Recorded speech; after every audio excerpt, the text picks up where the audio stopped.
Western Australia, as well as Professor Dr. Harith Ahmad from University of Malaya, Malaysia, as well as our keynote speakers who are joining us online. Our Excellencies, our greetings for you, Dr. Muhammad Aziz from the University of Tokyo, Japan, Dr. Pravin R. Dudagara from Veer Narmat South Gujarat University, India, as well as Dr. Ellen Cristoforato from Universitat Kassel, Germany. And we would also like to address our invited speakers, those who joined us here on site, the Honorable Leonard Mbayang from University of Malaya, Malaysia, Professor Nur Islami, PhD from Universitas, my apologies, Universitas Riau, Indonesia, as well as Professor Susilawati, PhD from Universitas Mataram, Indonesia. And for our invited speakers who are joining us online, our warm welcome to you, Dr. Rernat Muhammad Saleh from Ruhr Universitat Bochum, Germany, Dr. Hamdi Rifai from Universitas Padang, Indonesia, as well as Dr. Wan Yusmawati binti Wan Yusof from National Defense University, Malaysia. Thank you so much, ladies and gentlemen, our honorable speakers, for joining us for this conference. And now that we have greeted our honorable guests and speakers, ladies and gentlemen, we are now opening the ceremony of the first ICSSTE 2024. To start this day, we would like to invite you to rise and sing Indonesian anthem, Indonesia Raya, and to march at the Faculty of Teacher Training and Education, University of Mataram. May we all rise.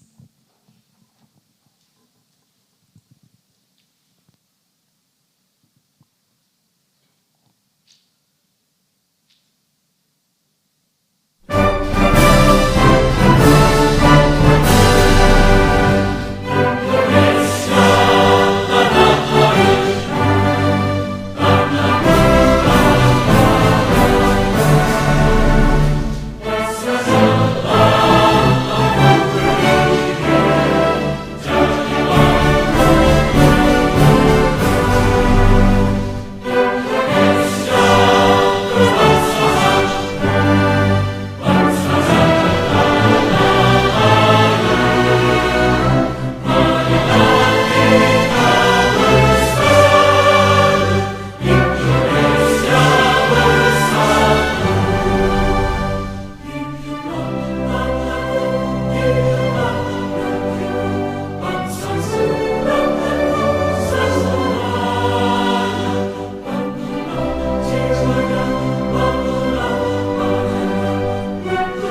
masa depan cemerlang, wujudkan kesejahteraan umat manusia, mendidik dan mencerdaskan, itulah semboyan kami. Fakultas Keguruan Ilmu Pendidikan Universitas Mataram, mendidik dan mencerdaskan generasi bangsa, berkarya dan berprestasi, berilmu berakhlak mulia. Fakultas Keguruan dan Ilmu Pendidikan kan tetap jaya, kan tetap jaya.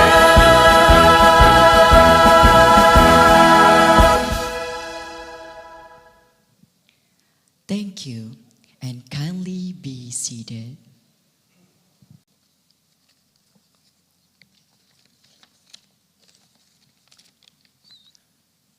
Bismillahirrahmanirrahim. Assalamualaikum warahmatullahi wabarakatuh. And good morning. The most Honorable Director of the University of Mataram, Bapak Profesor Insinyur Bambang Hadikusumo, MAGRST PhD, the Honorable the Vice Rector of the University of Mataram, the Honorable the Dean and Vice Dean of the Faculty of the Teacher Training and Education, University of Mataram, and the Honorable the Head of Department, the Head of Study Program, Mathematics, Physics, Chemistry, and Biology Education, Faculty of Teacher Training and Education, University of Mataram. I proud of the committee of the ICSSTE 2024 conference. Let us together express our gratitude to the presence of Allah Subhanahu wa Ta'ala, the most gracious God, who has bestowed His grace upon us all. Salawat and salam upon our great Prophet Muhammad Sallallahu Alaihi Wasallam, so that on this bright morning we can gather in the ballroom of the Golden Hotel in the healthy condition. Welcome to the first International Conference on Sustainable Science, Technology and Education. The conference theme is Empowering Sustainable Future Through Science and Innovation. The aim of ICSSTE 2024 is to bring together researchers, academic and industry leaders to share and discuss cutting-edge development and strategies for advanced sustainability across science, technology, and education. The committee would like to thank the presence of the keynote speaker and invited speaker and all participants. We have the three keynote speakers today. Dr. Georgie Fried, welcome, from University the Western Australia. Dr. Muhammad Haziz from University of Tokyo, Japan. Dr. Previn R. Dudagara from Far Narmat, South Gujarat University, India. Dr. Alan Cristoforo Rato from Universitat Kassel, Germany. Professor Dr. Hadid Ahmad from University of Malaya, Malaysia. And Professor Suwarji, PhD from University of Mataram, Indonesia. And we have the eighth invited speaker, Prof. Imam Bahtiar, MSc from University of Mataram, Indonesia. Dr. Renat Muhammad Saleh from Ras Universitat Bochum, Germany. Farrell Fes, PhD from University of Essel, Belgium. Dr. Hamdi Rifai from State University of Padang, Indonesia. Professor Susilawati PhD from University of Mataram, Indonesia, and Dr. Wan Yusmawati binti Wan Yusof from National Defense University Malaysia, Dr. Yusran MSc from Fudan University of China, the last one, Prof. Nur Islami PhD from Universitas Riau, Indonesia. Ladies and gentlemen, for your information, conference participants are 89, consisting of 37 presenters, 22 poster presenters, and 20 participants. The result of this conference will be published in IOP Science, Molecular Scientific Journal of Chemistry, and Evergreen Journal. Hopefully, with the implementation of this conference, it can increase our insight and can improve the main performance index of the University of Mataram in the future. Happy attending the conference and enjoy the Lombok Island. Wabillahi taufiq wa hidayah. Wassalamualaikum warahmatullahi wabarakatuh, and thank you. Thank you very much, Professor Aris Doyan, for the welcoming report. Ladies and gentlemen, we are now continuing our meeting to the next agenda. We are now going to listen the opening speech by Director of the University of Mataram, who will officially open the first International Conference on Sustainable Science, Technology and Education, ICSSTE 2024. Therefore, please help me welcome with a round of applause Professor Insinyur Bambang Hari Kusumo, MAgR ST, PhD.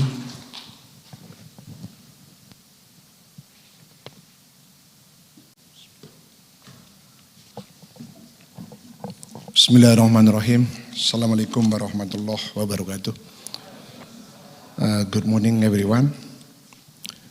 Distinguished keynote speakers, invited speakers, presenters, honored guests, participants, also honorable lecturers from the University of Mataram, and all the invited guests whom I can't mention one by one.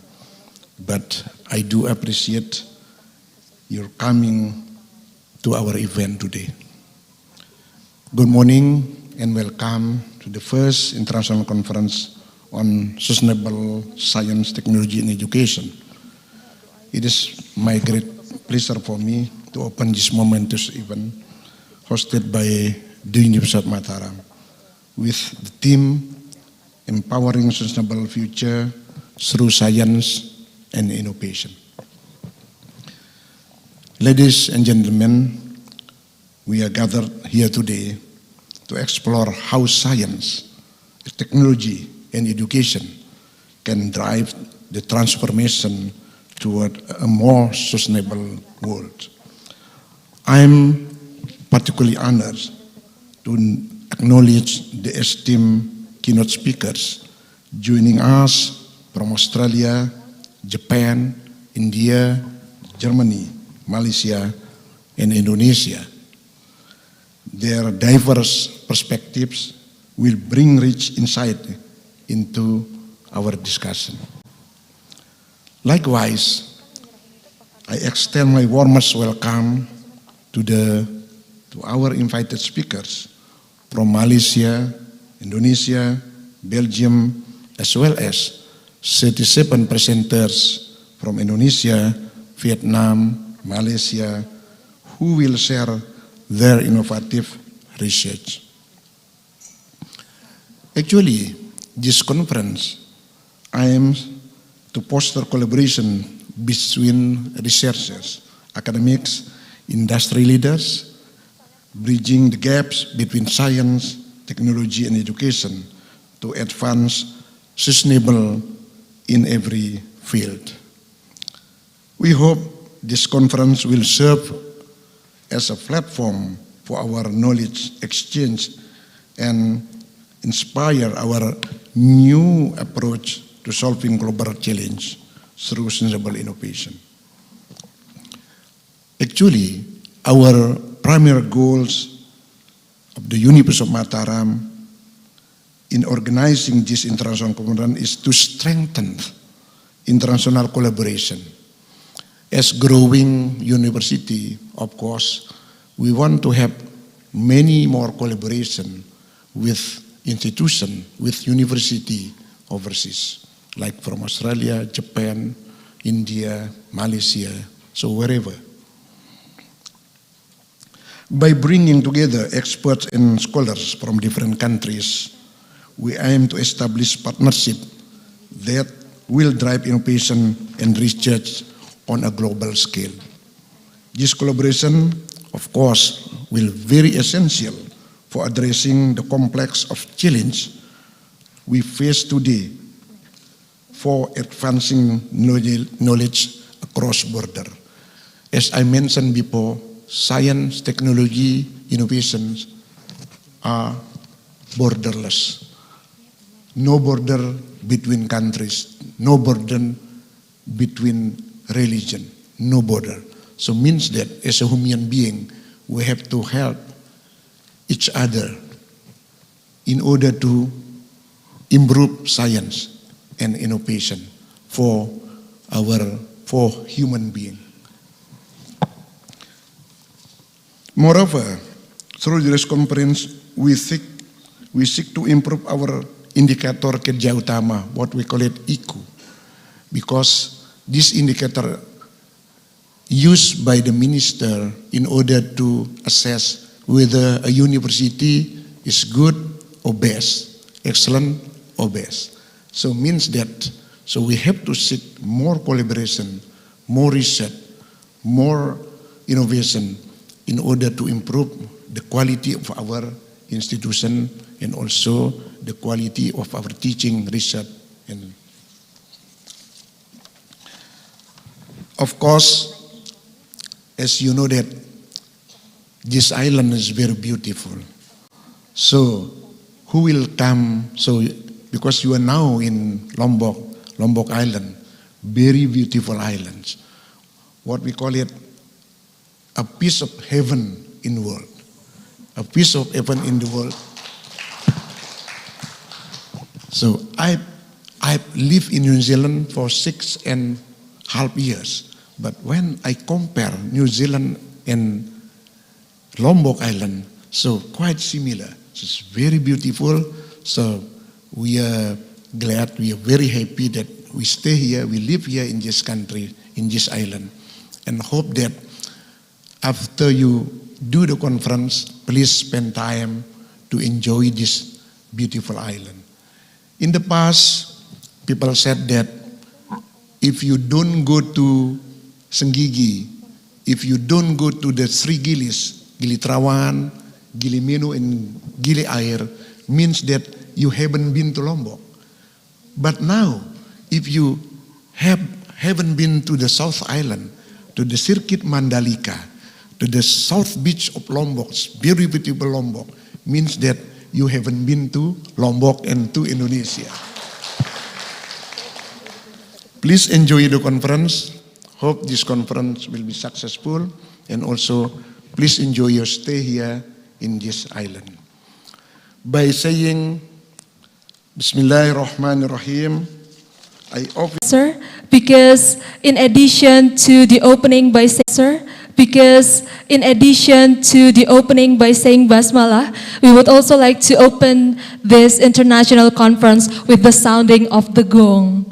Yes, so we would like to request you to sound the gong, and representing the Faculty of Teacher Training and Education, as well as the organizing committee of the first ICSSTE 2024, please be invited to accompany Professor Bambang to sound the gong, Dr. Andes Lalu Zulkifli, MSc PhD, as well as Professor Aris Doyan. Please be invited to the stage, sirs. and please also our invited speakers who's in this room, please come on the stage. All right. Therefore, we would like to welcome all of our keynote and invited speakers who are joining us here on this site. Please be invited also to come to the stage, ladies and gentlemen. Okay, can we have the stick distributed to Professor Bambang, please?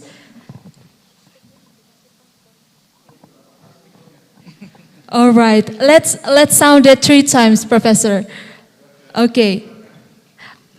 Whichever you prefer, Professor.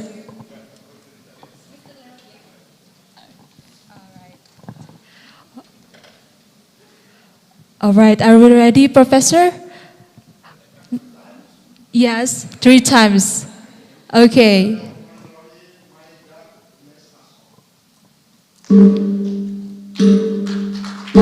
Ladies and gentlemen, that was the official opening of the first ICSSTE. Thank you so much, Professor Bambang, as well as all of our honorable guests, as well as eminent keynote and invited speakers.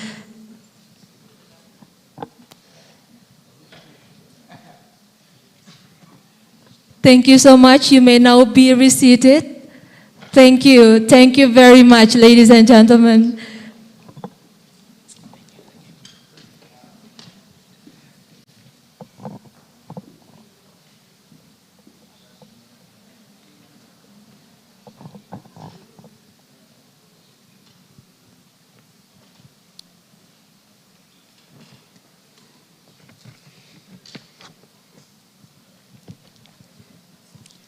Honorable speakers, participants, ladies and gentlemen, now that we have officially opened this event, so that our event runs smoothly, let's pray together for the success of this event. For this agenda, we would like to ask Mr. Husnul Puadi, MPD, to kindly lead our prayer.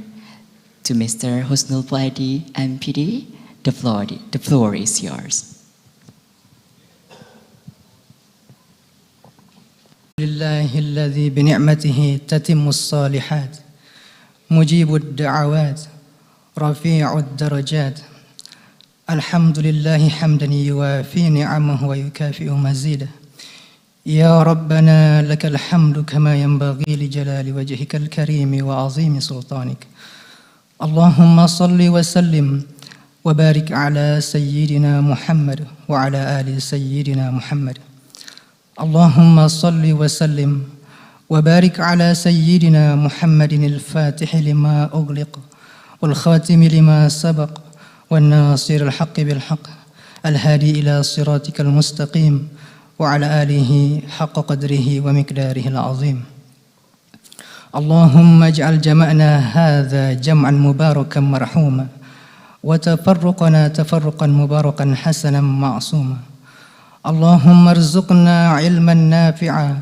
ورزقا حلالا طيبا وعملا متقبلا اللهم اغفر لنا ذنوبنا ولوالدينا ولأستاذنا ولمن له حق علينا ولجميع المسلمين والمسلمات والمؤمنين والمؤمنات الأحياء منهم والأموات إنك على كل شيء قدير.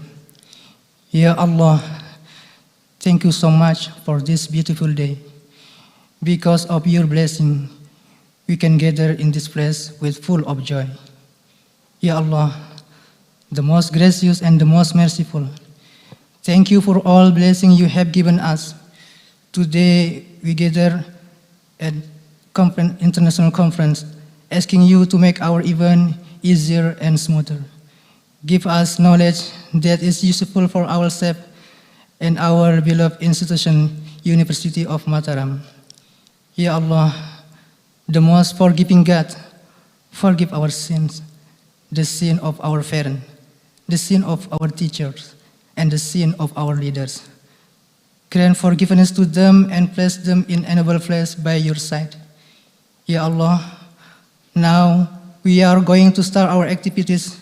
Please bless us so that we can understand every single lesson and also we can get knowledge from it. In the name of Allah, Ameen.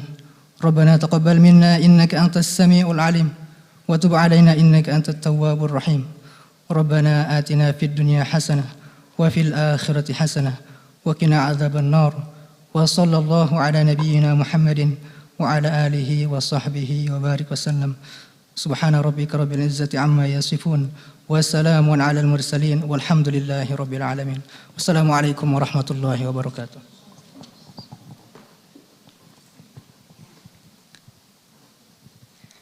Thank you so much to Mr. Husnul Wadi for leading our prayer. Honorable speakers, ladies and gentlemen, for our next agenda this morning, we're all going to witness the provision of the keepsakes as well as the token of appreciations from the organizing committee of the first ICSSTE 2024 to our keynote speakers. Therefore, please be invited one more time to the stage our keynote speakers, Dr. George Fritz, as well as Professor Dr. Harith Ahmad. Please be invited, sirs.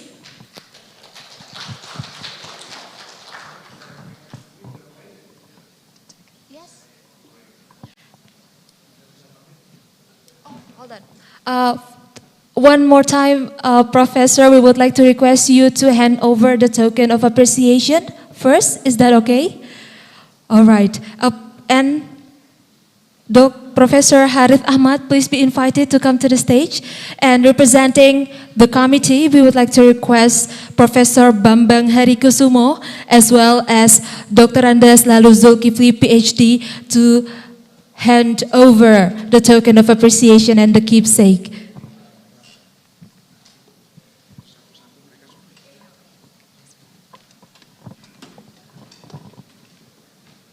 First, we would like to request Professor Bambang to hand over the token of appreciation to Dr. George Fritz.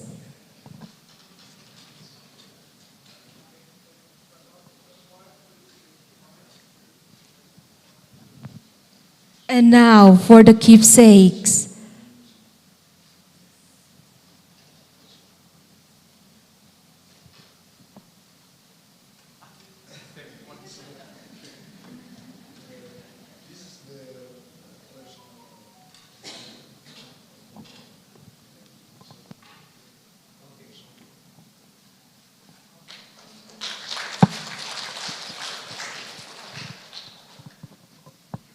And now, please be invited to deliver the token to Professor Dr. Harith Ahmad.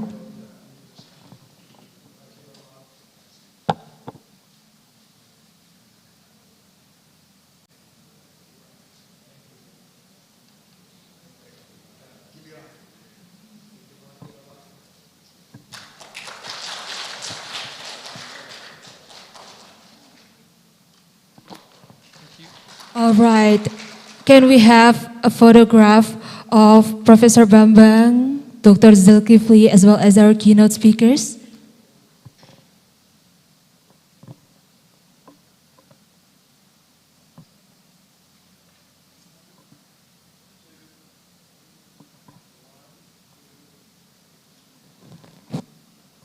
One more time. Let's strike a different pose. Okay, in 3, 2, 1. Thank you very much, Professor Bambang, Dr. Zulkifli, Dr. George, as well as Professor Harith Ahmad. Thank you very much. You may now return to your seat.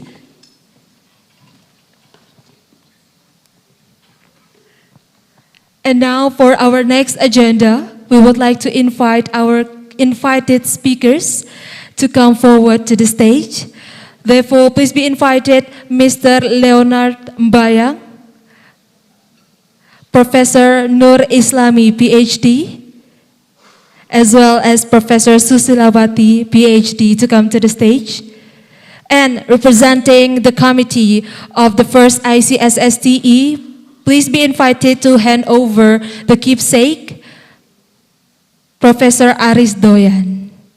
Please, ladies and gentlemen, please be invited to come to the stage for the provision of keepsake.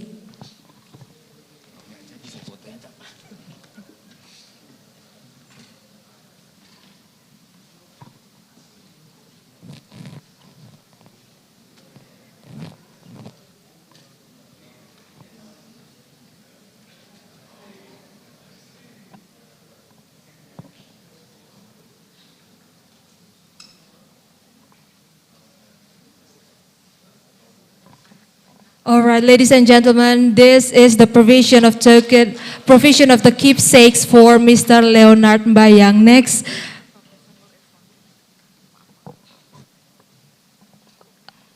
now, our apologies, ladies and gentlemen. Sorry, can we all step to the stage one more time? Our apologies, for we would like to continue with the group session with the whole honorable guests as well as the keynote speakers as well. Please be invited to come back to the stage, and please also be invited to come back to the stage Director of the University of Mataram, Professor Bambang, the Dean of Faculty of Teacher Training and Education, as well as our keynote speakers, Dr. George Fritz, Professor Dr. Harith Ahmad, as well as the Vice Dean of Academic Affairs, the Vice Dean of General Affairs and Finance, the Vice Dean of Student Affairs and Alumni, the Head of the Institute for Quality Assurance and Educational Development, representative of the Head of the Institute for Research and Community Service, the Head of Mathematics and Science Education Department, as well as the Head of Education Science Department. Please be invited, ladies and gentlemen. Our apologies for the inconvenience.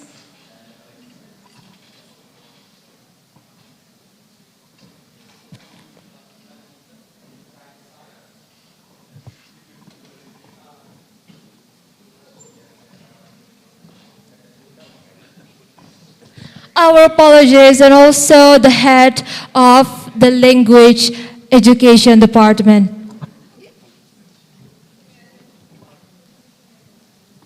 Ladies and gentlemen, please be ready for the photo session under my comment.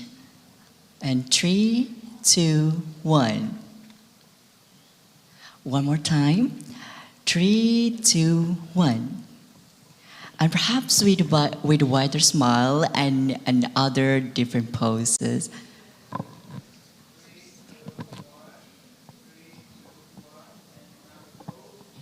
Another pose of like.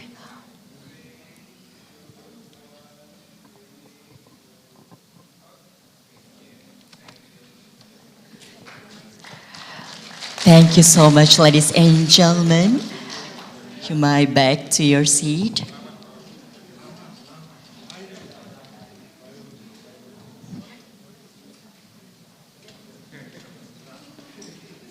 Thank you very much, ladies and gentlemen. Our apologies one more time for the inconvenience. And our warmest gratitude to Professor Bambang Harikusumo for attending the opening ceremony of the first ICSSTE 2024. We do understand that it might be a busy day and that you might have another schedule, and therefore we are more than welcome if you would like to leave the venue, Professor.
All right, ladies and gentlemen, now that some of our honorable guests have left the venue due to some schedule, we would like to request all of you who are sitting at the back, please please move forward and fill the seat in the front of the room so that you can have a good view of our keynote and invited speakers when it's time. One more time, ladies and gentlemen who are sitting at the back of the room, please be invited to come forward and fill in the empty seats on the front row. Thank you.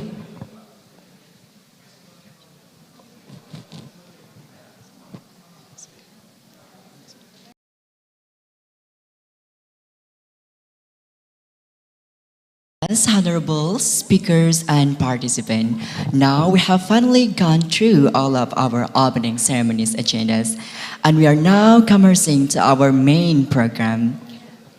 That is our first plenary session with two of our eminent keynote speakers. However, before we may proceed as scheduled, we are going to have our break first for around 10 minutes, in which we welcome you to step away from your seat and also your monitor for those who are joining us online, and also enjoy our delicacy as provided. Ladies and gentlemen, please enjoy your well-deserved break, and we'll see you in 10 minutes time. And also, ladies and gentlemen, you're allowed to bring your food and drinks inside the venue. Thank you.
wave.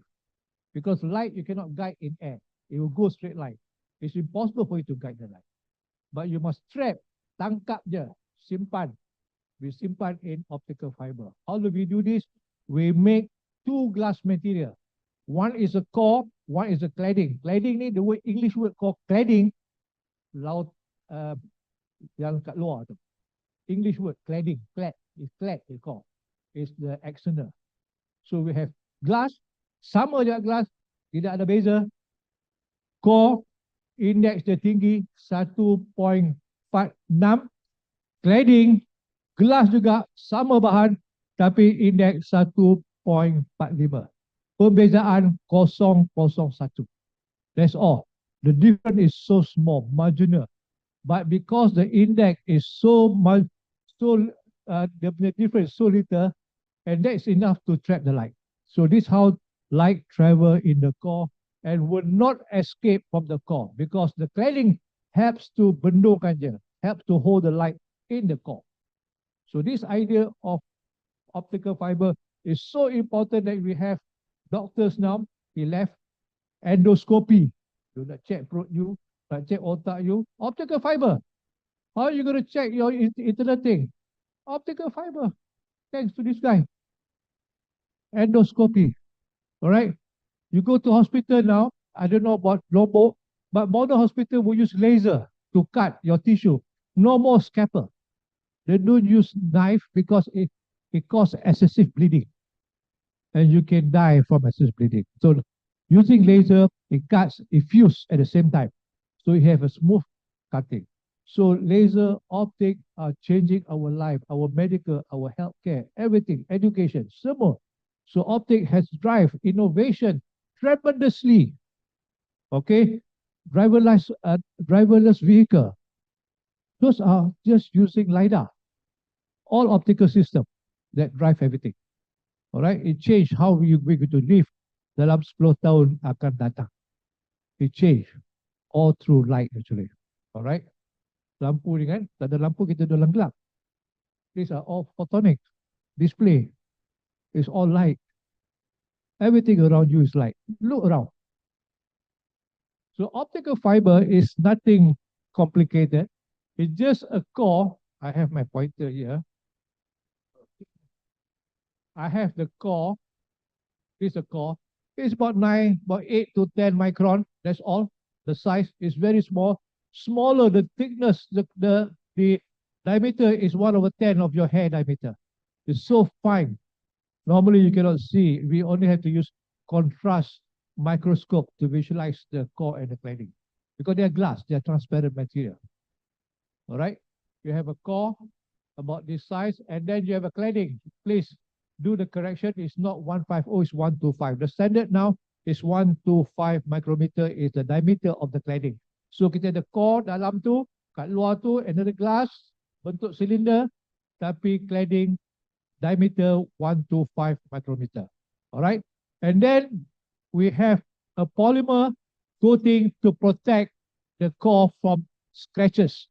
And then we have fibers. These are normal fibers, Kevlar. They buat baju bulletproof.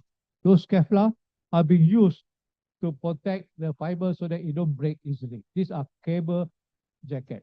So how light travels in the fiber, if you look at this figure, it travels through total internal reflection. That's all. It goes travel total internal reflection. That's how we track the light.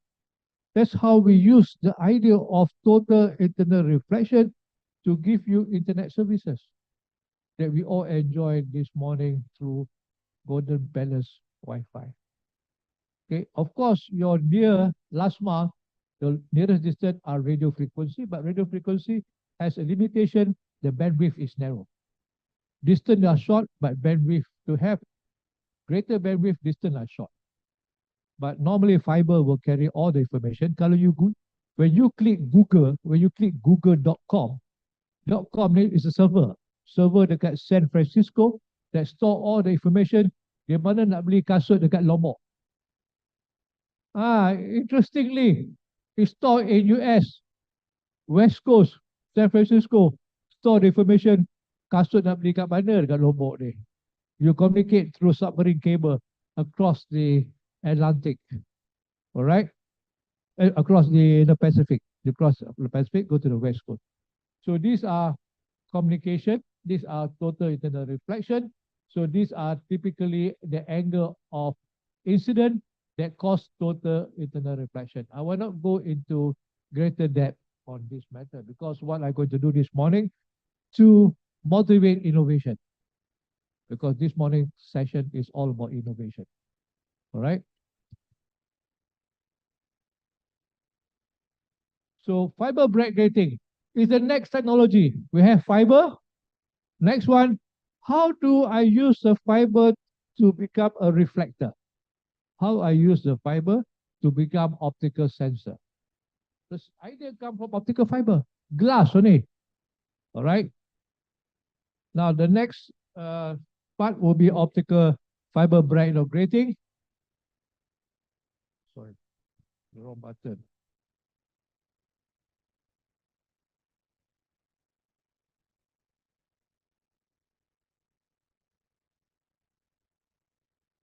Okay. Somehow it doesn't work very well. Okay. No, optical fiber, what we are doing is the core, actually. What I want to do now in the core is just a plain glass of refractive index that I did mention to you 1.46. It's just glass, very clear glass, the purest glass that you ever see, the purest glass with the slightest impurity, so that the light are not absorbed. It pass through 100% with the least absorption. Light go through. But what if I use some means to make a line, onto the core? I take a pencil, I write. It's called laser writing. The next thing is called laser writing. I take a pencil, I write on the fiber. You can do that virtually. That's how people make grating. Grating are made from cutting on a flat metal surface. You scrape them, and then you shine light, you get diffraction pattern. That's how people make grating. The same idea of grating people make, you can implement on your optical fiber. You scribe. The word I use scribe is just the same as laser writing. You write lines onto the core such that when the light goes through, it will see a slightly different refractive index, a very slight refractive index. It will cause reflection, and the rest can go through. You will see the second grating, it causes a reflection. The third, it causes sudden, it becomes a summative through superposition theory. It builds up the amount of light that is being reflected. The wavelength of the light that is being reflected depend on the pitch of the grating, the spacing of the grating, the wavelength of light that is being reflected. The rest will just go through as though it's not being affected. You see how powerful is the idea? You can control certain wavelength of light, and the rest will just go through. Okay, now this is how optical sensor work. Optical sensor is not only what I'm going to discuss for this morning. You have building structure, because Indonesia is in the ring of fire. You tahu kan ring of fire? You are in the ring of fire. Malaysia, we are not in the ring of fire. We are free from earthquake. Malaysia basically free from earthquake. We are not at the ring of fire. Indonesia, Japan are within the ring of fire. And you get volcano eruption, you will get earthquake and so on. So when you have earthquake, building shake. How do you want to detect how much it shakes and so on? Whether your building structure, is it safe to carry on staying there? So fiber can use to sense the building structure, to detect the structure, is it being damaged or not. So fiber optic is so important for sensor technology in building structure, in dam, everywhere, in roads, optical sensor. And you find in the car, modern car, you buy from China, EV car, but the European don't want to buy from China, but we can still buy, because the EV car come with a lot of optical sensor. Because you need optical fiber to sense the battery. Battery slight increase of temperature will explode. So optical sensor is so important to sense the battery temperature because it's very sensitive. Temperature of the battery are extremely sensitive in electric car. So you need to sense the temperature. Temperature naik dia meletup. So optical sensor can pick up temperature. It can pick up strain. All right. So these ideas are based on this thing. All these are based on simple idea of writing onto the fiber. Nothing complicated. A slight innovation.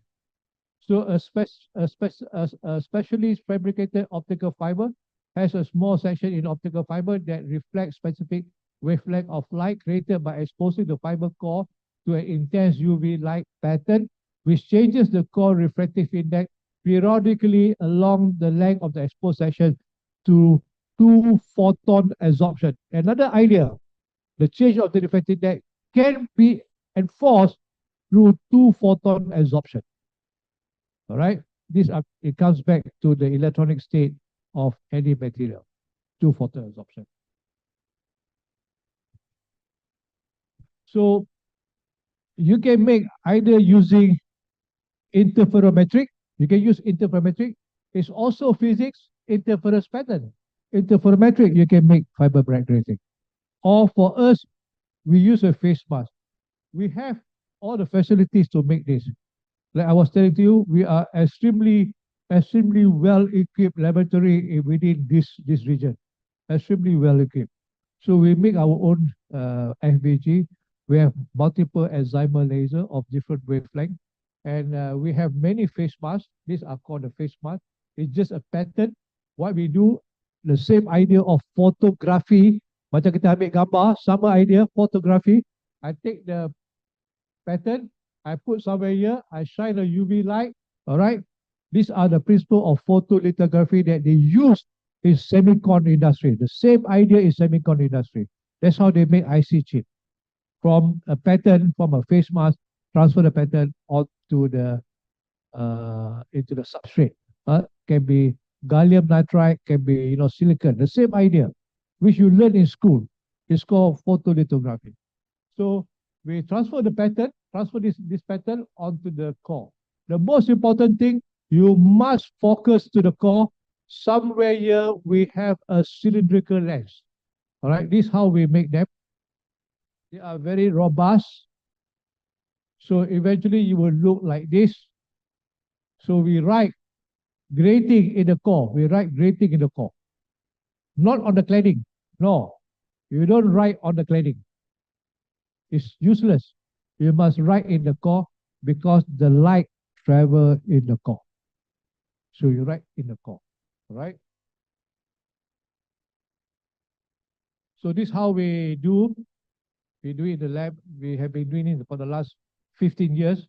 Writing FBG, author of FBG, chirp, fiber bright grating, normal grating. We do so many types of fiber bright grating in the lab. We have full dedicated facilities for this.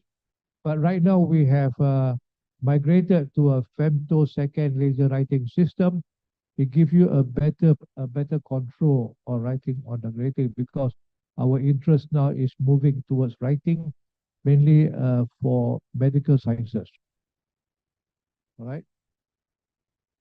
So I will not go into detail because my time is 25 minutes. I think I've been taken nearly about the time. 5 minutes. I think there are more to cover, but seeing that the time is a bit restrictive. Okay, I just want to go through. As you have the grating, you have partial reflection at each point. Then it becomes superposition. Then it builds a certain wavelength depending on the period of the grating. Depending on the period of the grating, this wavelength is being reflected, governed by this equation, lambda B2 and effective time by lambda. This lambda is the pitch of the grating, the spacing of the grating, and this is the N effective of your core. You get the reflected wavelength, give you lambda 3. The rest will just go through. What go through? All the wavelength except lambda 3. Except lambda 3.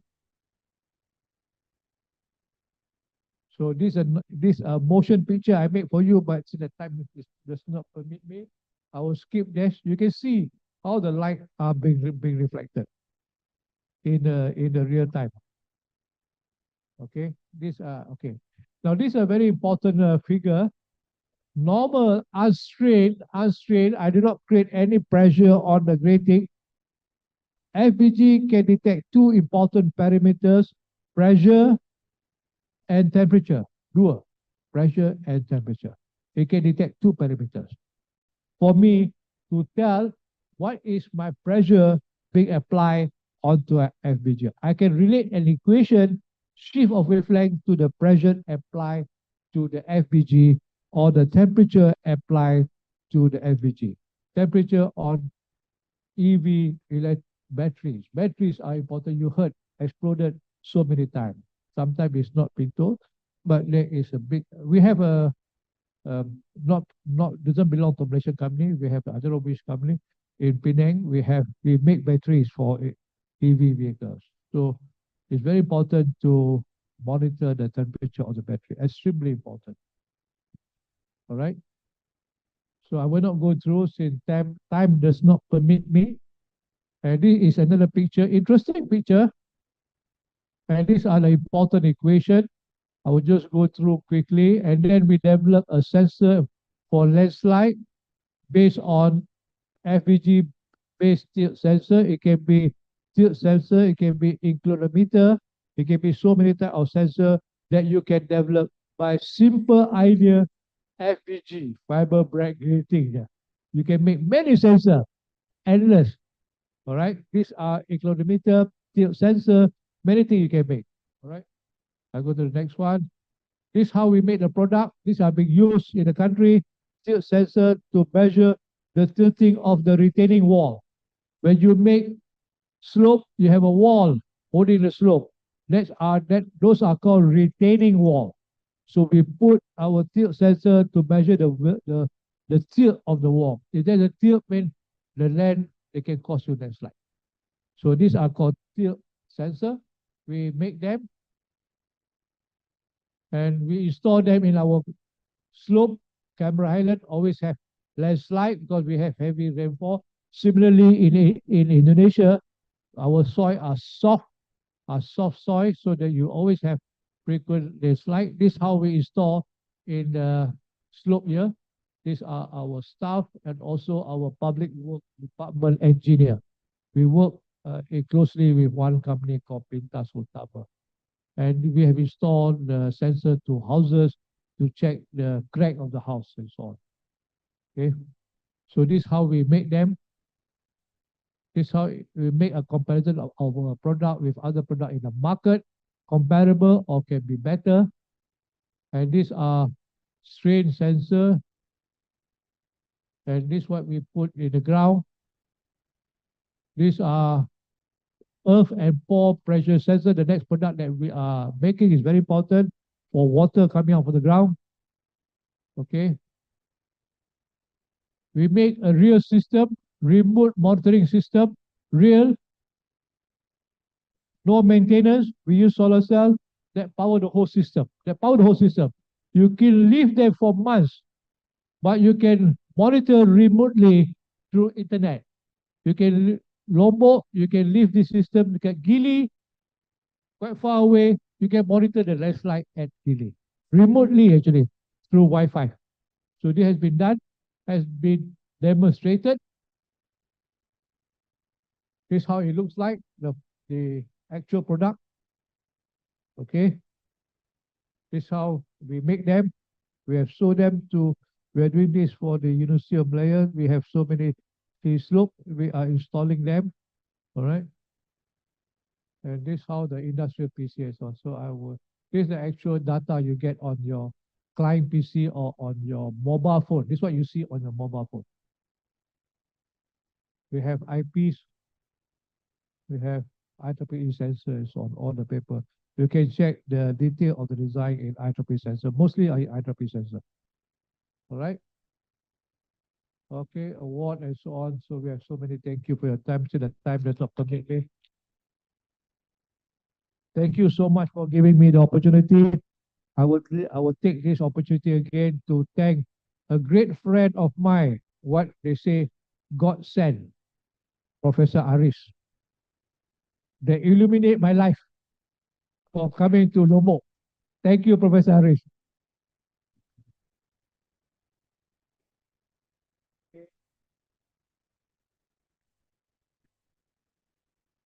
We give a big applause to Professor for very interesting presentation. And now, before we continue to the second presenter, I would like to invite all of you, maybe 2 or 3. You have time to answer.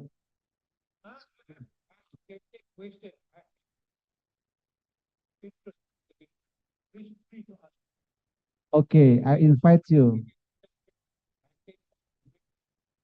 Okay, it's very interesting, coming from a simple concept of physics, reflection and refraction, but the implementation was very tremendous for our daily lives.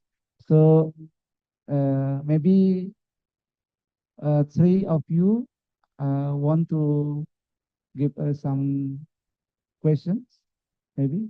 Okay, Prof. Imam, Prof. Aris, and okay, the first chance, please, Prof. Imam, to deliver your questions.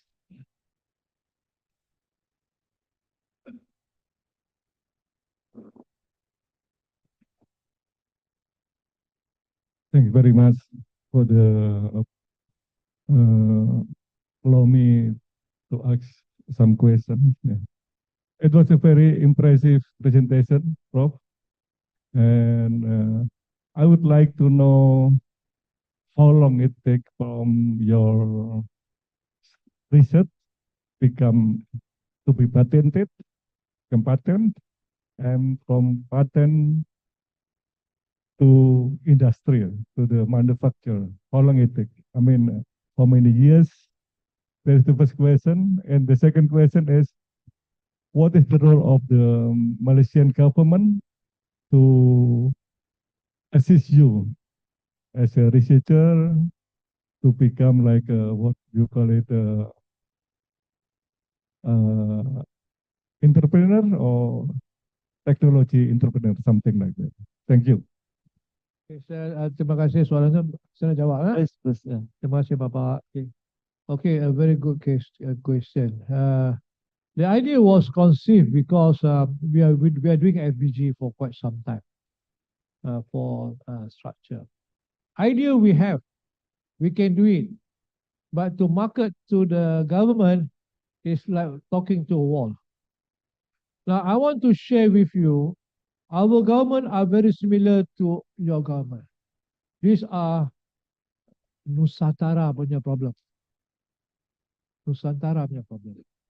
We don't have very high regard on academic. Kalau saya berbalik ke China, I went to China quite frequently. That I think the last 2 times I went with yours. I went to Xi'an. I met my former student. He's a Chinese student, but working. He's a professor now.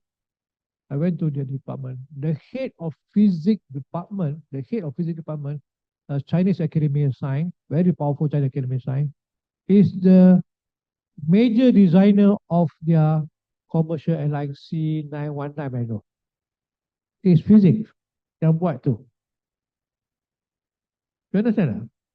He is the head of physics department, chief designer of the plane 919. Yeah, 919 dia punya equivalent to Airbus. It's from physics. It's done by academician. Lenovo the computer are taken over by Chinese Academy of Science. Chinese Academy of Science have many companies, have many research centers. So Chinese system, they bring in the academic jointly together to develop new industry for the country. That's how you have Huawei, you have Be Your Dream. That's how Chinese grow. It's always in partnership together. They look as a country. Our side is different. Kita beli dekat Eropah, beli dekat Jerman, kita beli. Kita ialah satu golongan pembeli. We are not developer. We cannot develop because our government think that we are stupid. Because we can make the same thing. If the Chinese can do that, I cannot see. I went to the place many times. I just want to learn Chinese culture. I really find amazing. I went to China 1980s when they were nothing. Shanghai, Yellow River, bangunan 2 tingkat habis tinggi, 3 tingkat. Then I went to Shanghai. I worked with Telecom Malaysia on China-US cable and so on. Dia dah naik macam Manhattan of the East. You go to China, they are like New York.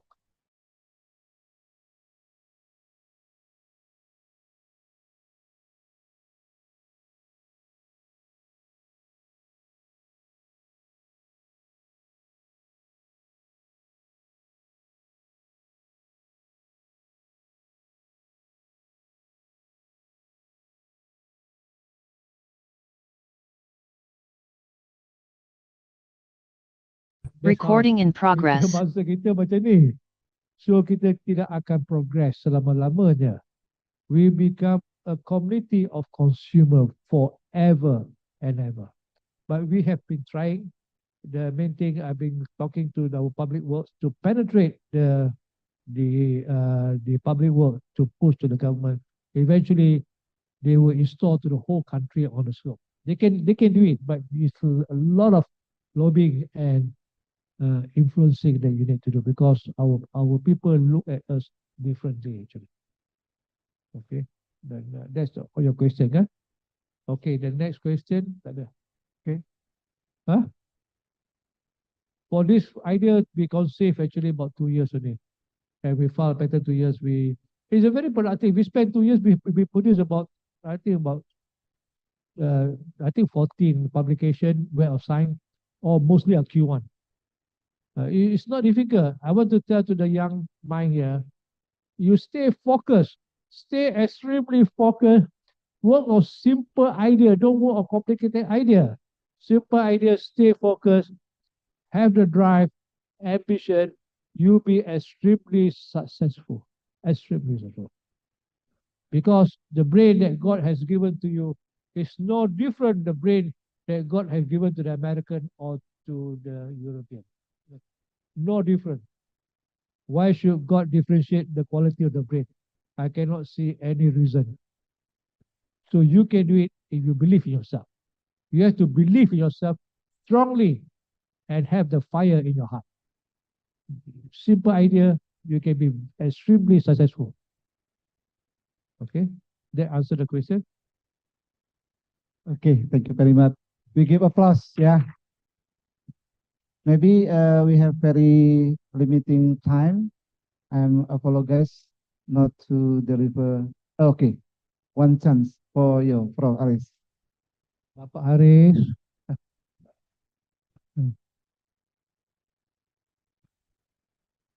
Okay, thank you very much, Prof. Haris.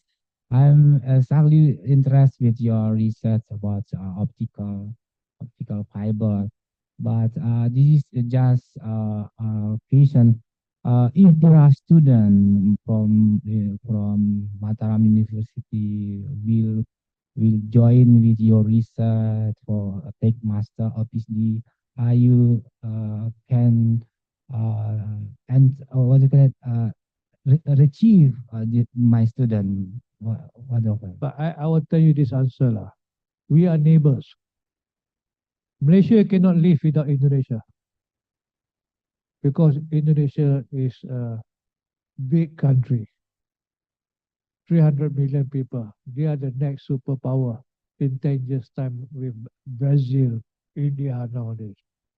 We cannot live without you.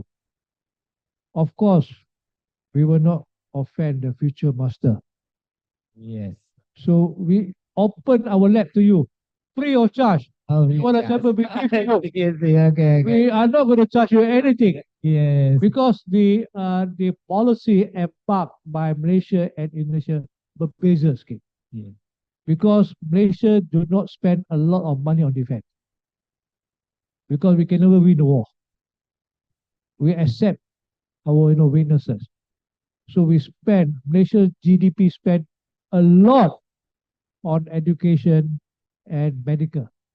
Health service are free. You go to any hospital, free. The best equipment you have in the world, they are free, never charge. Education, you get free until the sekolah saja. Bila putus, you got to pay. But we spend a lot of money. I think half of the GDP on these two. Defense we spend, but it's not really big because even we cannot compete with Singapore. Singapore got a lot of money. So no way we can compete. Ini kita berharapkan bila kita kena tekanan, Indonesia akan bantu kita defend. Atau satu rumput kan. Okay. So this and that, but you are most welcome to send your student.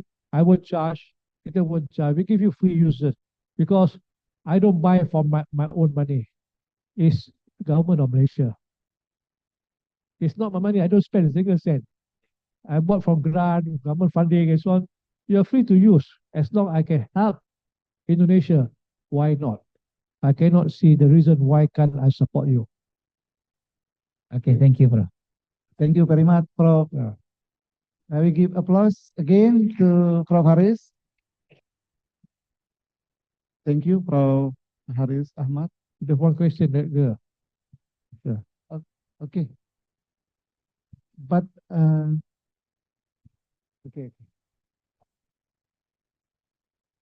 My name is Indre. I'm from postgraduate student majoring in Magister of Science Education. I'm just asked about two questions basically. It's very brief question. You know, you have said that the use of laser right now is also used in the medical stuff, and then something just pop up in my mind that even in Indonesia right now they use sunat. Do you know sunat, circumcision? They use even laser to cut the flesh of the genital, and it recovered very soon if we compare with a normal procedure. And then the pros and cons just coming in, you know, like the disease might radiation and stuff might affect the kid. So what do you think about this? And then the second question is that right now I'm doing my agriculture in the village. Is there any simple application of all of this in the field of agriculture? Okay, Linda, can you help me? Wait, so she asked. The second question is that I'm doing a small scale agriculture in the village. Is there any application for what you have discussed today in the field of agriculture? Okay. Last couple of years, we also work with our oil palm company. We have a very big oil palm company, Sam Nabi, kan? You pernah dengar. Dan juga kebanyakan oil palm company in Indonesia, I think is owned also partially by Sam Nabi. Because kita tanah kat Indonesia lebih banyak. Kalimantan besar kan? Kalimantan tu besar. Indonesia ni tanah sumber banyak. So we got the project from the Sam Nabi to build up a high power laser, 100 watt, 50 watt, 100 watt, to cut kelapa sawit. Because sometimes kelapa sawit ni, bila lama-lama pokok tinggi, bila kecil, pendek, kecil, lepas tu kat 10 tahun tinggi. So kita kena panggil orang dari Indonesia. Tapi Indonesia tak mau kerja lah. Dia kata dia kerja mahal. Lepas tu dia kerja kat Kalimantan gaji lebih mahal. This is a true fact. We have problem. Orang yang boleh buat tu, kita sudah ambil worker from Bangladesh, other country, yang boleh potong kelapa sawit dan tahan environment only bangsa Jawa. Lain bangsa tak tahan. Terus panas kan? Dia tahan. Only bangsa Jawa yang boleh buat tu. Now dia tak bekerja dah. So, kita ada problem. Dia kata dia duduk kat negeri dia pun dah maju. Dulu 10 tahun boleh lah. Sekarang lebih kurang sama kan? So kita susah. Kelapa sawit kita nak cut susah. So kita ambil orang Bangla bukan tahan. Dia kerja seminggu, 2 minggu dia akan lari. Only Indonesia yang very tough. They are very tough people actually. So sekarang ni is a problem. So they want to mechanize agriculture. So we make laser 100 watt to cut the minyak kelapa sawit. So we are trying to mechanize agriculture actually. Because labor is difficult. labor can be a real problem. Okay. So for agriculture, you may want to look like sensor. I nak bagi cadangan adik lah. You can check internet, some paper, the Google search how photonic can be applied for agriculture. Kalau you dapat satu idea bidang tu dan you kerja kuat, kerja keras, you become famous one day. You become a pioneer actually. When I say you become a pioneer.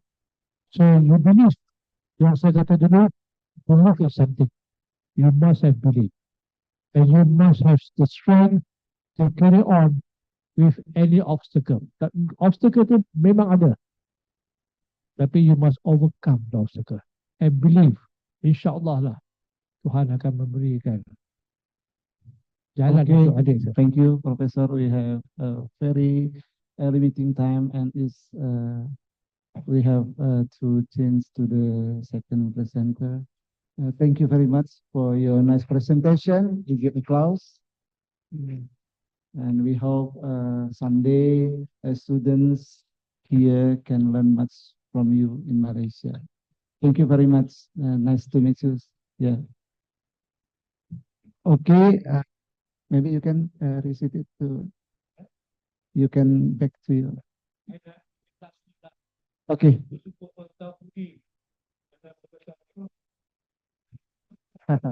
Thank you very much.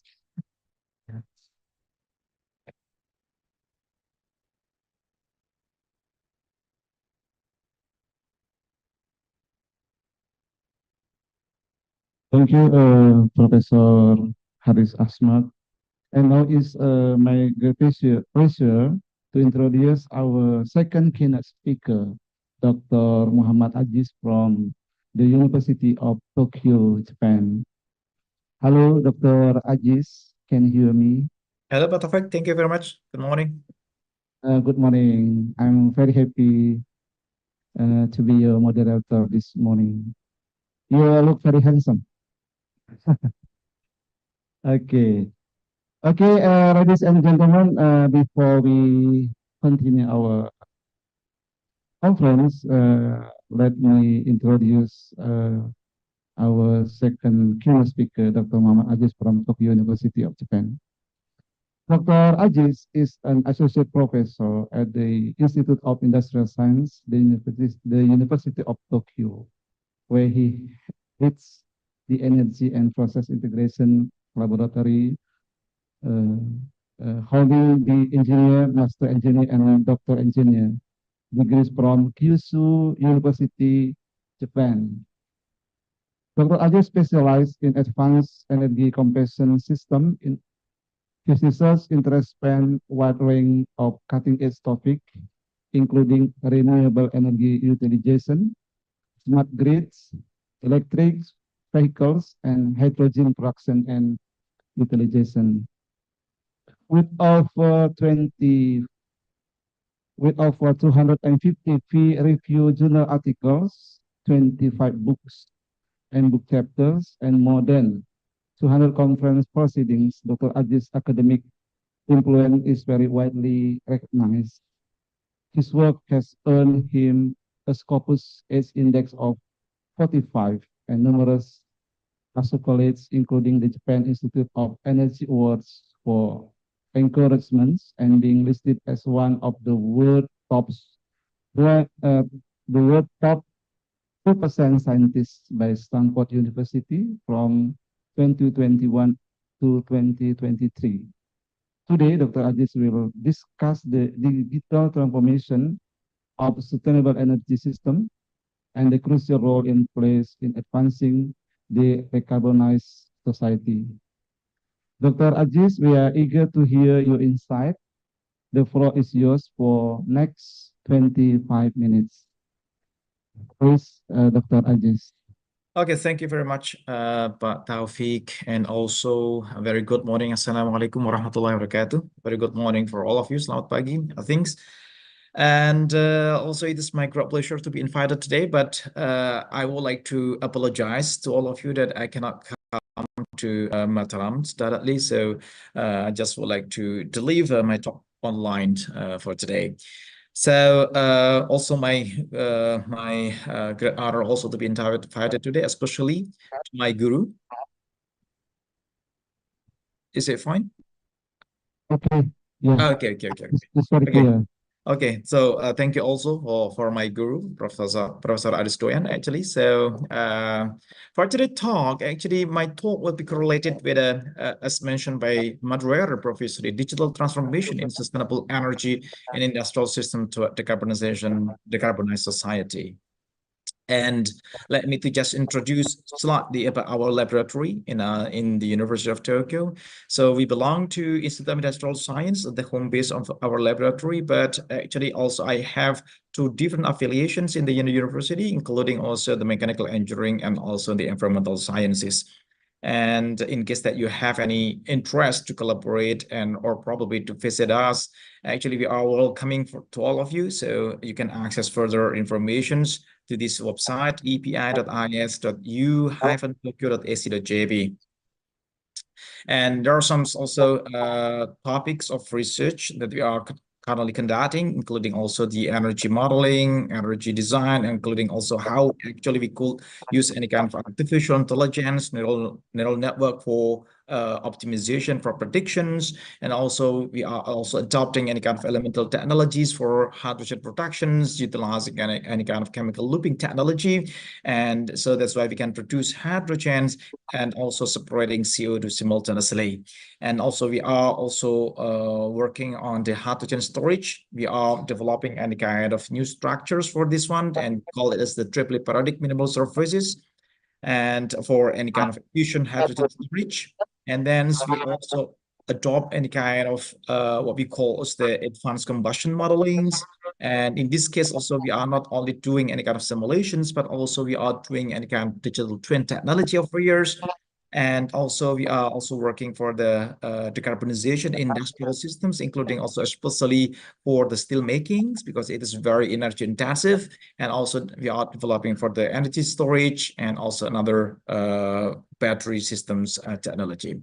And for today's talk, let me to give any kind of general background to all of us for today. So as we could understand also when we are talking about the energy means that especially currently because now we are in the transitions period, and I think many countries, including also Indonesia, has set up any kind of zero carbon neutral by 2060. Japan's 2050 and other countries actually. So actually we are now in very difficult period because we are requested to do any kind of transitions over years, and we are also and it's important for us also to get any kind of sustainability in our energy systems. But when we are talking about the sustainability, basically we are including three different pillars. So we are talking about the energy security, we are talking about the energy equity, and also the final one is correlated with the environmental sustainability. So for the energy security, I think all of you probably also quite familiar with that, but there's any big difference between the conventional or old style of energy security with the new definitions of the energy security. And the old ones, we much more focus on our capability to fulfill our energy demand. But currently, we are not only talking about the quantity aspect of the energy security, but also the quality aspect of the energy security. So in this case, because the trends of the renewable energy also increasing, and also we understand that renewable energy is basically very fluctuating. But for the demands of the energy, basically we need very balanced or high quality of the energy, including like for the electricity, in case we demand any kind of high quality electricity, including also stable voltage, stable frequency, or etc. So in this case, we must actually having any kind of capability to balance between the supply and also demand side in this case. So in this case, energy security finally couples both quantity aspect and also the quality aspects. And the second pillars in the energy sustainability is called the energy equity. So we give any kind of broader and also equal opportunities to all of the stakeholders, including also the suppliers, including also the customers, and also the operators. So, and also when we are talking about the renewable energy is basically thinly and widely distributed. Means that when we would like to optimize the utilization or the adoptions of the renewable energy, we need actually to include all the stakeholders as many as possible. So in this case, all the stakeholders, including also the consumers, they will have any kind of opportunity also to sell their service or to participate in selling the electricity, selling the energy, or probably giving any kind of several services, including also the ancillary services to the grid. And the third one is connected with the environmental sustainability. And I think the most important thing over here is we are not only talking about the CO2. CO2 is only a small part of the environmental sustainability. So we need also to correlate with other issues correlated with the water quality, food quality, and air quality, or etc. So for the air quality, we are not only focusing on the CO2, but also including another quality factors like NOx, SOx, or etc. So there are a strong correlation between the energy sustainability and also with the Sustainable Development Goals, or SDGs. So we have map over years. So there are some strong correlation with the SDGs, but probably some of the SDGs are not so strongly correlated. So we are talking about the energy transitions. So it is very important because now we are in this period. And what kind of energy transition which are possible for us to have. Actually, the first and also the second one is correlated with the decarbonizations. The first is decarbonization for the electricity sectors, and the second one is decarbonization in non-electricity sector. So electricity is very big demand actually for all of us. So decarbonization of it doesn't mean that we avoid the carbon-based fuels or we avoid any kind of fossil fuels. No. Fossil fuels, including like Indonesia, because Indonesia is very rich of fossil fuels also. There are resources, there are potentials. The problem is that how actually we deal with that. So when we are utilizing any kind of fossil fuels, the problem is that how actually we can deal with the CO2 emitted during our utilizations. So over years, we can have any kind of offsetting technologies. I mean, when we are utilizing this kind of fossil fuels, probably we can also balance it with capturing or also utilizing CO2 emitted from our utilization sector. And the third one is connected to the energy productivity. We increase the energy efficiency, we increase energy productivity, we increase also the energy conservations, and finally also how far we can actually set up any kind of scenario that can finally give our minimum carbon constraints total. So we are talking also about the trend in the futures correlated with the society 5.0, industrial 4.0, etc. So industry 4.0 basically has been issued initially by Germany, society 5.0 by Japan. So but they share quite similar ideas also correlated with the idea for the Internet of Things or etc. But in Society 5.0, we were much more focused on the civilizations. So it means that we are not only talking about the technological transitions, but the big things over here is that how far actually we can optimize the society, or in this case the human itself, as the main players in the transformation, in the transitions, or etc. So over years, the big idea for the Society 5.0 is that we are not only targeting for the digital transformations, but actually for how far we can optimize the creativity and also how we utilize our social potentials. Like for Indonesian case, we have any kind of different races, different languages, different religions, or etc. So we consider that also as the potential in our transitions and our change in the future. So I would like to move on for the transformations and how we correlate it also with the energy systems actually. So when we are talking about the digital transformations, probably we can include these four different technologies. So IoT, Internet of Things, means that we would like to connect all the things. We would like to collect the data and create the big data. And from the big data, how far we can utilize the big data to be much more important, to be much more useful for all of us. So you can use any kind of artificial intelligence or etc. And then from the result of artificial intelligence, probably we can also utilize in our society, in our real life by using any kind of robotic technology. And also we need also some kind of distributed ledger technology to communicate all the stakeholders. So actually all the stakeholders, peer-to-peer communications, they can communicate not only in single directions, but also peer-to-peer communication is also very important. But I just would like to remind all of us that digital transformation is not the main goal of our years. So the big things is that we would like to optimize our culture, strengthen our cultures, deepen our cultures, and finally also the most important thing is that our capacity. So the previous discussion is very insightful. I think with Professor Harith correlated with how like Malaysia focuses on the education or etc. So I think it is very important that we are not only targeting for the physical change or in the technologies or etc., but how far actually we can strengthen our cultures, make our cultures to be the potential for that, and finally we can optimize our capacity. And for correlated with the digital transformation in the energy systems, basically in the energy systems, all the stakeholders will be correlated. So we share also the data, and actually like for the demands for the electricity, how we produce the electricity, how we protect the electricity or the energy productions in the next day and the next year, something like that.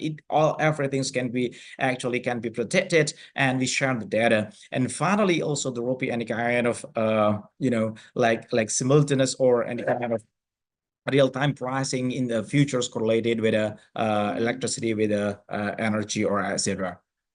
So for the talk today, I just would like to much more focusing on this kind of digital twin technology. So I think all of you also have understood well about the digital twin technology. So we would like to simultaneously correlate between the real life and also with a virtual data actually. So in this case, how far we can have any kind of the technology or communication technology, finally, not only simulation, but actually the most important thing for the digital twin technology is the simultaneous web. So we need to simultaneously correlate between our real life and also with the digital life or any kind of simulation or etc. So in this case, when we are talking about the digital twin, what we would like to have is the big data, IoT, and our IoT at the beginnings, we collect the data, and finally also we have any kind of big data. We need any kind of artificial intelligence to process the data and get any kind of decision, trends, or etc., or prediction, optimization, or etc. Also, and we have also the extended reality for in the digital sector, in the digital sections. So. But the problem with big data or digital transformations is also challenging for all of us. So we are talking about the digital big data means that we are dealing with any kind of high volumes, big volumes of the data, high velocity of the data, various data, and also the very high veracity. So which one is data, which data can be trusted, and probably there's any kind of fake data or etc. So these are some examples that we are doing in our laboratory correlated with the efforts to correlate simultaneously between our experiments and our technology, physical technology with any kind of digital section or extended reality. So we are working for any kind of for the optimization or prediction of the energy systems, combustions, or etc. So in this case, how far the digital technology also, because we are much more focusing on the now in our labs, we are much more focusing on the hydrogen utilization, including productions, storage, and also utilizations. And in this case, now we are dealing with any kind of how far the digital twin can support all of us, because when we generate the electricity, when we generate the energy, we are also facing with any kind of fluctuation in the demand, as also in the renewable energy. So in case that we are just doing any kind of like simulation, we really needs a lot of times. So means in this case, we would like to shorten the times. We need to actually simultaneously correlate our extended reality also with our systems.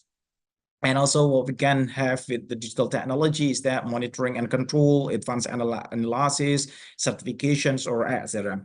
So this is some examples that we also have done in our research. So this is some how far the artificial intelligence can give any kind of not only predicting the energy or the demands or the generations of the electricity, but also the system itself can actually optimize by itself. So we can have any kind of like optimizations over years, not only predicting for 5 years, 10 years, 50 years in the futures, but the most important thing is that how far, in case that we have any kind of target functions, like for the efficiency, like for the cost or etc. Finally, we can have any kind of optimized systems, and the system itself can learn by itself. And this is some digital twin in power systems. We have also doing any kind of, especially for the flexible power plant, because now, as I mentioned previously, that renewable energy is basically very, very fluctuating. And also the demand for the energy, for the electricity is also fluctuating, means that we are dealing with two sectors, two sides. Demands and also the supply side, which are regularly fluctuating, but we demands high energy quality. So in this case, we need to have any kind of buffer which is relatively flexible and dynamics to deliver high quality of the energy over years. So it is very important that we can predict and also optimize the system, predict both the demand, the fluctuation and the demand, also the supply side, and also optimize the buffer side or the operation systems finally. So finally, the system can deliver high quality of the energy. So these are some also application in digital twins. So I just would like to skip it. We have also developed some methods for that, for the optimization, whether it can be any kind of model based. So we set up any kind of model previously, and then the systems or the operation systems finally follows that. Or actually, when we have any kind of big data, including also the historical data, weather data, or etc., or any kind of price data, or etc., finally, we can have any kind of model-free method. So the systems can train and also learn by itself. And finally, when we set up the cost functions, means that the system itself can learn how to optimize or to minimize the cost in total by 2050, after 5 years, 10 years, or etc. So this is we are also dealing with any kind of reinforced learning, and as we could see over years that the systems finally can train and learn itself. So it can find any kind of optimum results after several trainings, after several learning, or etc. So we have also done several works correlated. Yeah, this works in Japan's case. So in case like when we have any kind of hydrogens for the energy storage in Japan, how far we can optimize its operation. So about also the quality and the quantity of the hydrogen storage tanks, or etc. What kind of hydrogen storage that we would like to have, or etc. Whether it is better to store the hydrogen in hydrogen forms or in the ammonia forms, or etc. So the system itself can finally can train and also learn by itself. And also we have done also several cases in some Asian countries, also including China, how actually in China we have potential renewable energy site over years, like the PV, winds, or etc. And then there will be any kind of demands for, or probably any kind of energy conversion systems, including hydrogen productions, ammonia production, methanol productions, and also some kind of demands. So finally, how far actually we can communicate and also transfer this kind of the energy. So we can set up the flows of the energy from several sites of the renewable energy, and then deliver the electricity, and the electricity can be converted to the hydrogens, and then it is synthesized to ammonia or probably to methanol, and then methanol also probably can be delivered to the demand side. So this kind of study actually can find how far finally the system can give any kind of optimized result to all of us. So this is also another examples when we are dealing with any kind of hydrogen combustions. Hydrogen combustions is very problematic because when we are combusting the hydrogens, means that we are boiling the waters. So it means that it is very transparent. So we cannot see the flames. So the flame is really invisible. Yeah, basically it emits any kind of ultraviolet. So it means that our bare eyes cannot see the flames. So that's the problems. The flame is very hot, but the problem is that the temperature is very high, but the problem is that we cannot see the flames. What really happened in the combustor, that's very, very problematic. So our ideas is that we can have any kind of we can develop very high accuracy of the simulations for that. But the problem with the simulation is that it takes several months, several weeks, or etc. We have tried with one very single and very short 0.2 second of the combustions, and we utilize our supercomputers, and it takes about 3 weeks for one case of the combustion, only for 0.2 second of combustions. And the problem is that when we would like to extend the time and also change the condition to be more complex, means that we need much more resources for that. And the time also maybe will be much more longer. So our ideas is that we would like to have any kind of data, big data correlated with the experimental works, related with the simulation works, and we would like to use any kind of neural network or artificial intelligence to predict or to optimize the systems in very short time. But the problem is that doing this kind of collecting the data is not simple. So this is very, very challenging. So the problem is that in case that we have any kind of lot of data, means that it can be any kind of data driven. So we can get any kind of high accuracy for the predictions. But the problem in case that the data is slightly insufficient, means that we need any additional parameters or additional assistance to minimize the loss. So in this case, we combine between the data driven also with the information driven. So for the information driven, we can have any kind of physical law, chemical laws, or etc. And finally, we can combine both data driven, also information driven, and we call it as the PIN, physics informed neural network. And finally, what we expect is that we can have much more high accuracy of the prediction or optimized systems. Okay, so I think I'm running out of time also. So just give me about 3 minutes or 5 minutes. And then we can move for this is the roadmap for the decarbonization Indonesian side. So we have discussed also previously with our colleagues and also our lab members. So now we are working for the CO2 reduction. I think many countries are working for that.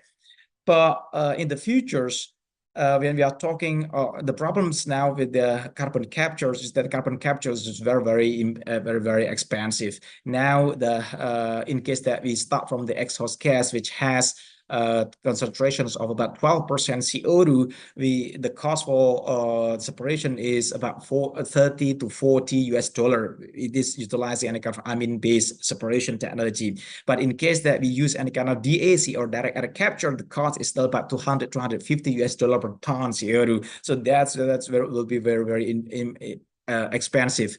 We can compare with our tax, CO2 tax or carbon tax, which is for the Indonesian case, which is only about $2 per ton CO2. So that's where the gap is very huge. And finally, what we expect is that we can reduce the cost for the carbon captures, and while the probably in the future also we can increase the carbon tax in the future. So in our simulation, we can find that in case that we can reduce the carbon capture cost to about 8 or 10 US dollar per ton CO2, finally it will be quite competitive at the times, and finally we can move forward for the carbon capture and utilizations. And this is the possible roadmap for the Indonesian case. So when we are having other commitments to achieve zero carbons by 2060, it doesn't mean, as mentioned previously, that it doesn't mean that we just utilize renewable energy now. So we can still use any kind of fossil fuels, any kind of carbon-based fuels, or etc. But the problem is that how actually we can deal with that, with the exhausted CO2 or etc. We can have any kind of offsetting, we can have any kind of the decarbonization technology or etc.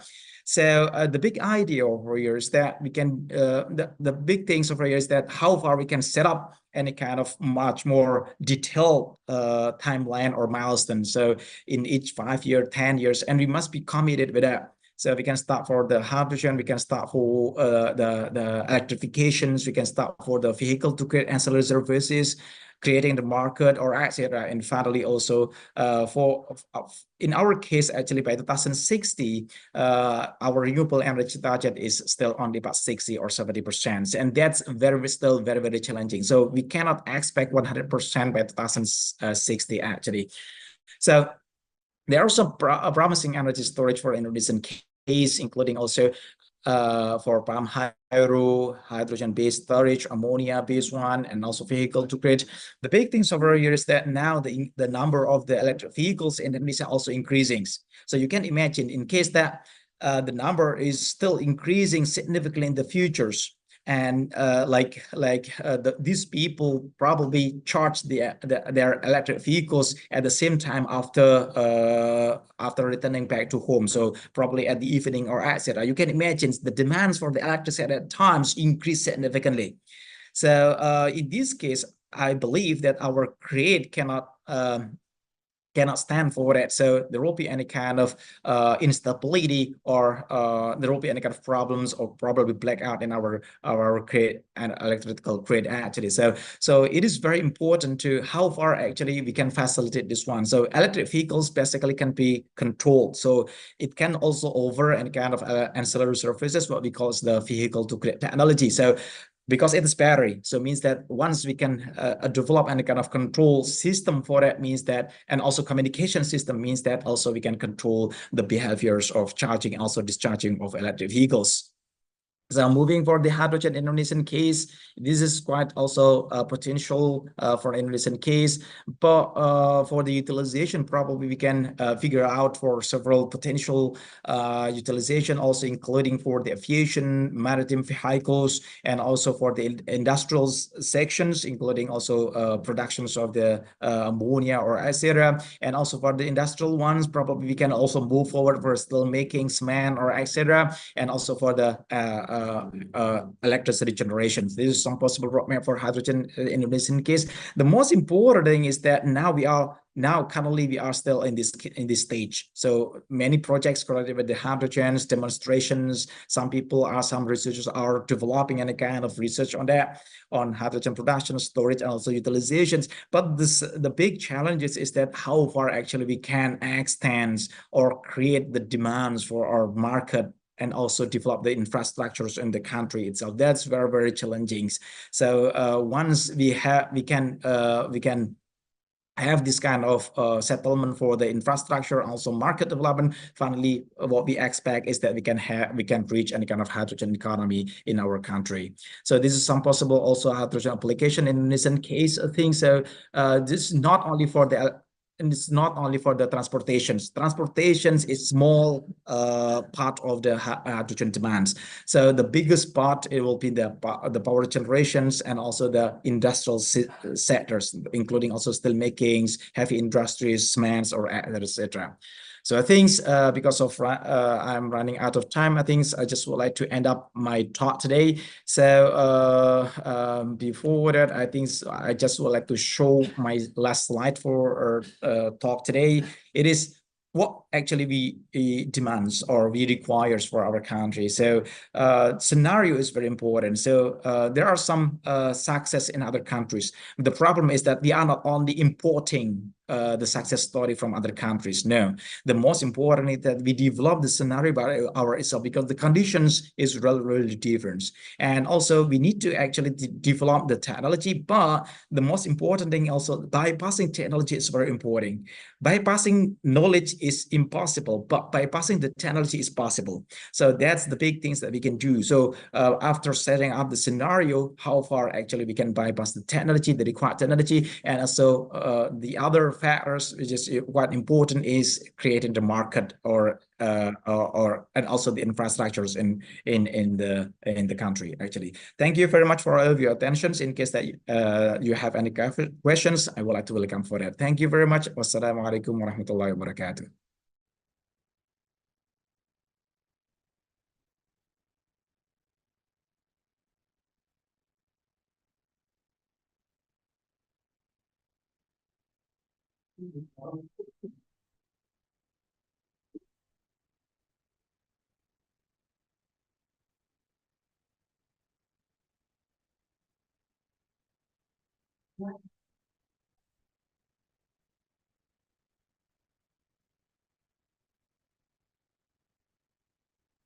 Okay, I invite one person because we have limiting time. One person to ask the question to Dr. Ajis.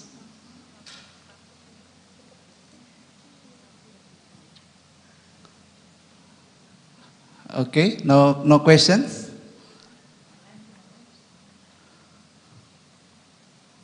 Okay, Dr. Ajis, it's very pleasure to hear your presentation, and would you mind to give us your closing statement, how Indonesia will be using this green energy from hydrogen and ammonia, Maybe you can give a conclusion for this.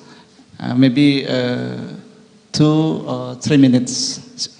Please, Dr. Ajis. Okay, thank you very much. My big ideas over here is that, as I mentioned previously, that the most important thing is that we can set up our scenario. The scenario is very important. So over years, we must actually understand our own conditions. So as we can understand that we are a tropical country. So means that at that times, like for the renewable energy, we must be really wise in this case. So what kind of potential renewable energy? Because some people are talking about developing or adopting the PV powers for Indonesian case, something like that. But as you could imagine, like tropical country, basically we have high moistures in our atmosphere. So means that the solar energy or the sunlight itself will be diffuse. So we cannot get any kind of very strong intensity of the solar energy to our panel itself. So that's also another challenge. So it means that we must think about what is the real potentials for our country. So that's probably we can have any kind of biomass, we can have any kind of hydropowers, we can have any kind of geothermal rather than for the PV and also for the wind. So that's and also another things correlated with the hydrogen is that now Indonesia has very high potentials, but for the market, for the Japanese case, actually we are figuring out that by 2030 we are starting to replace some coal with any kind of hydrogen-based fuels. That's whether it is hydrogen or ammonia itself. So means that we would like to import the energy from other countries, including also from Australia and other countries in the forms of hydrogen or ammonia. So in this case, Indonesia must because 2030 is only about 6 years letters actually. So that's very short. And now there was any kind of big projects between the Japan and Australia, in which the low rank person in the Australia is converted to hydrogen, and it will be transported to Japan by 2030. And the demand for the hydrogen in Japan is very high, with about 3 million ton per year by 2030. And it will be increased by 20 million in 2050. And this kind of opportunity, I think, we need also to consider for this one. Otherwise, our market for the international market also will be bypassed. So the most important thing over here is that we need to consider, again, we need to consider the scenario over here, including also domestic scenario and also international scenarios. Thank you very much for your attention. Thank you, Dr. Aziz. We give applause to Dr. Aziz. Next presentation is very useful for us. And on behalf of the ICSSTE 2024 Organizing Committee, I would like to extend our deepest gratitude to both Professor Dr. Haris Ahmad and Dr. Muhammad Aziz for their outstanding contribution to our discussions today. And we give applause for both of the presenters. Thank you very much. I'm as a moderator. Maybe I have something not perfect. Yeah, I would like to give this session to the Master of Ceremony. Thank you very much. Wassalamualaikum warahmatullahi wabarakatuh. Thank you very much, Mr. Muhammad Taufik, Professor Dr. Harith Ahmad, as well as Dr. Muhammad Aziz for the amazing first plenary session. And now, presenters, speakers, ladies and gentlemen, as scheduled, we are going to proceed with our second plenary session for today. For this session, we are going to listen to two of our keynote speakers. The first one will be Dr. George Fritz from University of Western Australia, who is here with us on site, as well as Dr. Praveen R. Dudagara from Fir Narmat South Gujarat University, India, who will be joining us online. Well, the session will be led by our eminent moderator, Professor Imam Bahtiar. Therefore, without further ado, please be invited Professor Imam as well as Dr. George to the table on the stage. Thank you.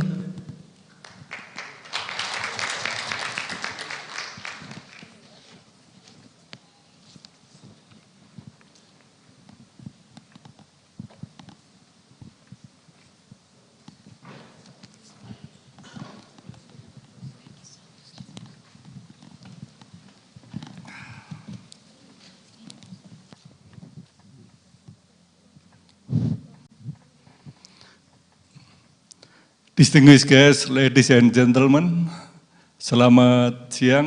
Assalamualaikum warahmatullahi wabarakatuh. Good afternoon. I do hope that you are still awake. I will let you nap after lunch. For the session, we have two speakers. The first one will be offline, and the second speaker will be online. The first speaker is Dr. George Fritz from microbial plastic degradation. So you have a lot of works in physics, chemistry, and biology. You have 25 minutes, Dr. Fritz. Okay, I will let your time now.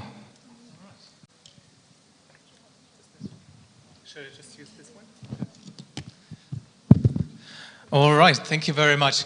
So before I start, I really want to thank you all for being here, for the invitation to come to Mataram, to Lombok. It's my first time in Indonesia. It's my first time in Asia altogether. So it's a lot of first offs today. And it's my pleasure to share some of the research we've been working on over the last couple of years with you today. And as you can see from the title of my talk, we're concerned with microbiology, and I will be talking about a superbug and how this superbug could potentially help us with solving the world's plastic problem. So you may be familiar with microbes basically from disease, right? So, and in this context, we typically talk about superbugs that have become resistant towards antibiotics, so rather negative connotation of microbes. But here I want to talk about really a positive superbug that can really help us with pressing problems in our environment. But before... So wait, so this is not working? All right, so before I introduce our superstar, I want to talk about the problem we're all facing. So, and that is plastics. You and I, we all know that our society heavily relies on plastics. So plastic is a huge industry, 650 billion this year, and we use it really throughout everyday life. So a lot of packaging, our plastic bottles are composed of plastics, consumer goods, buildings, construction. We can't live without plastics nowadays. And the key for the success of plastics are basically cheap, durable, and very versatile polymers. So that's what plastics are made of.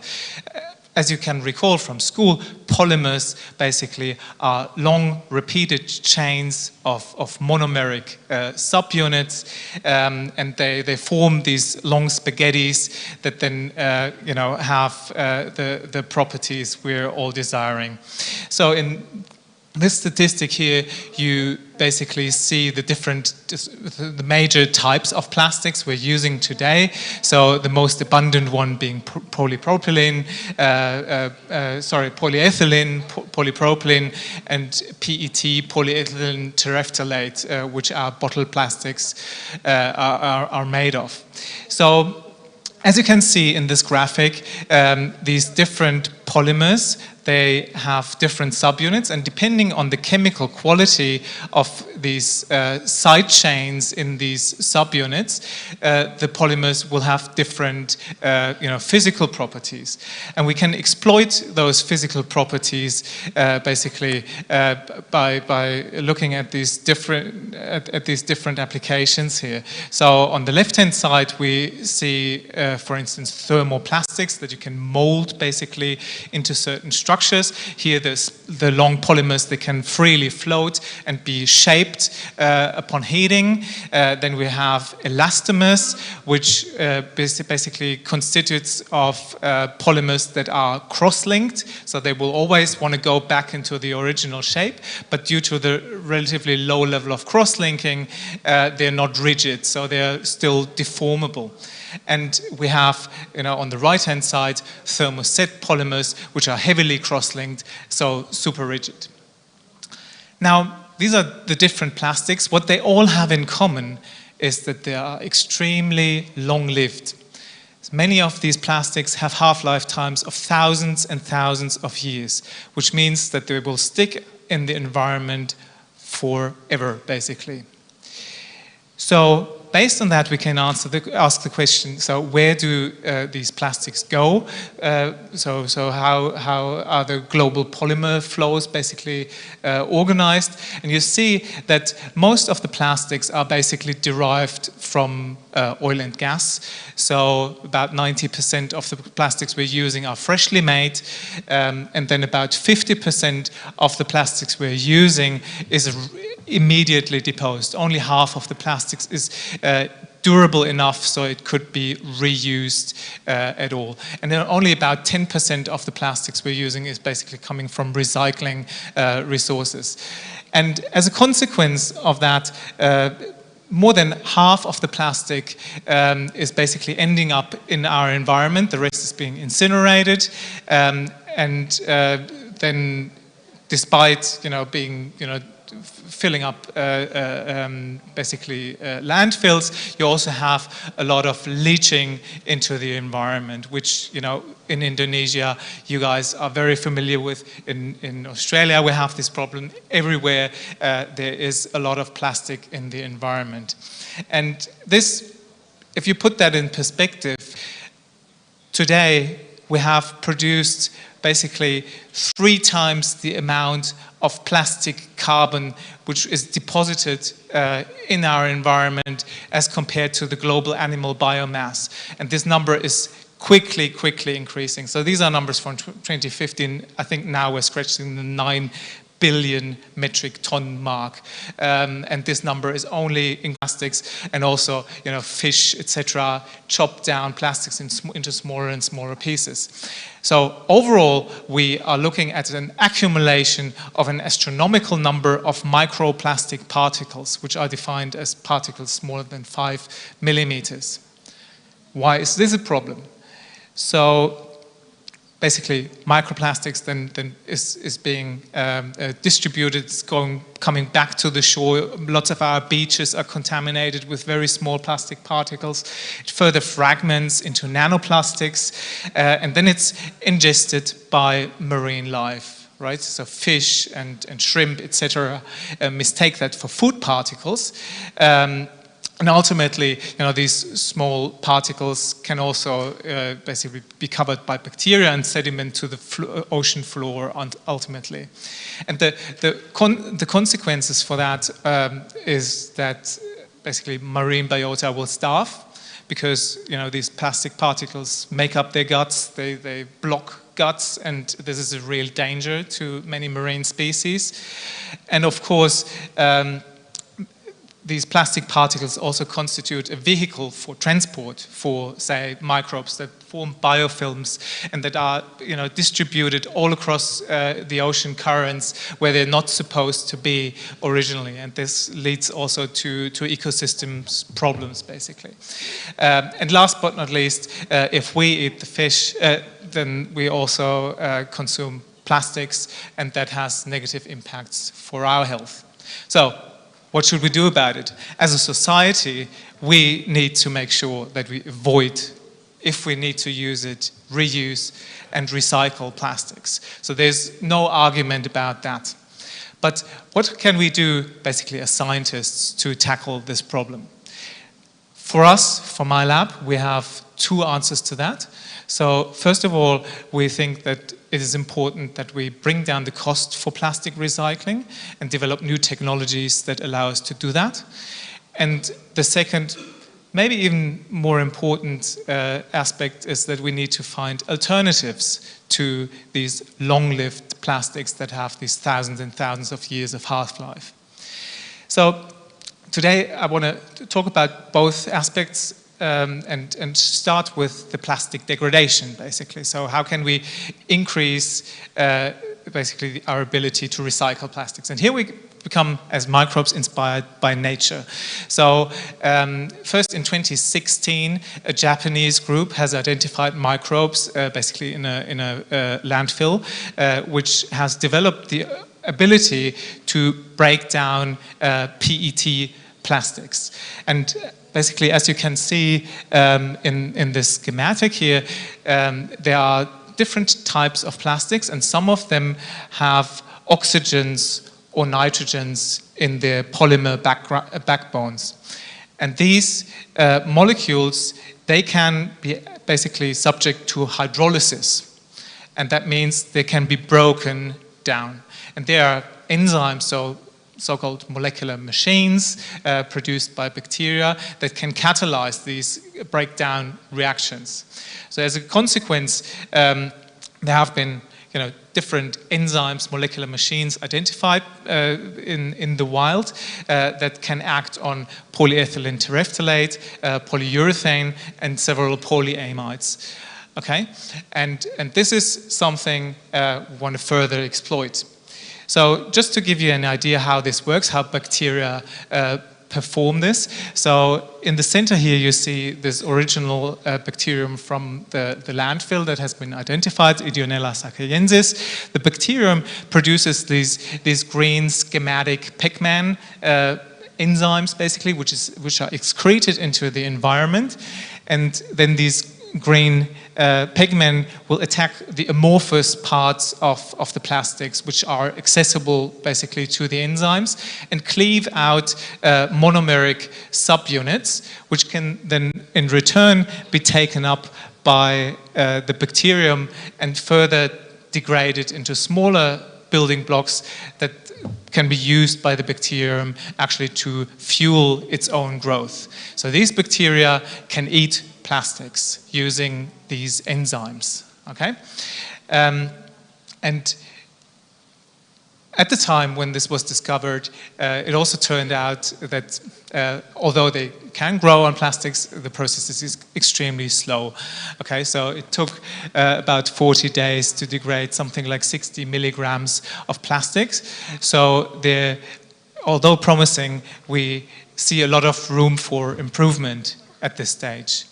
Right, and that's where basically our expertise comes in, where basically synthetic biology, the area I'm working in, offers new opportunities, because we can use tools from genetic engineering to improve, these commonly occurring cells on the wild, which grow, for instance, in our gut, and engineer them in a way so they can become superstars that help us with either remediating plastic pollution, remediating heavy metal contamination, or producing useful compounds for us, such as antibiotics, producing biofuels or bioplastics.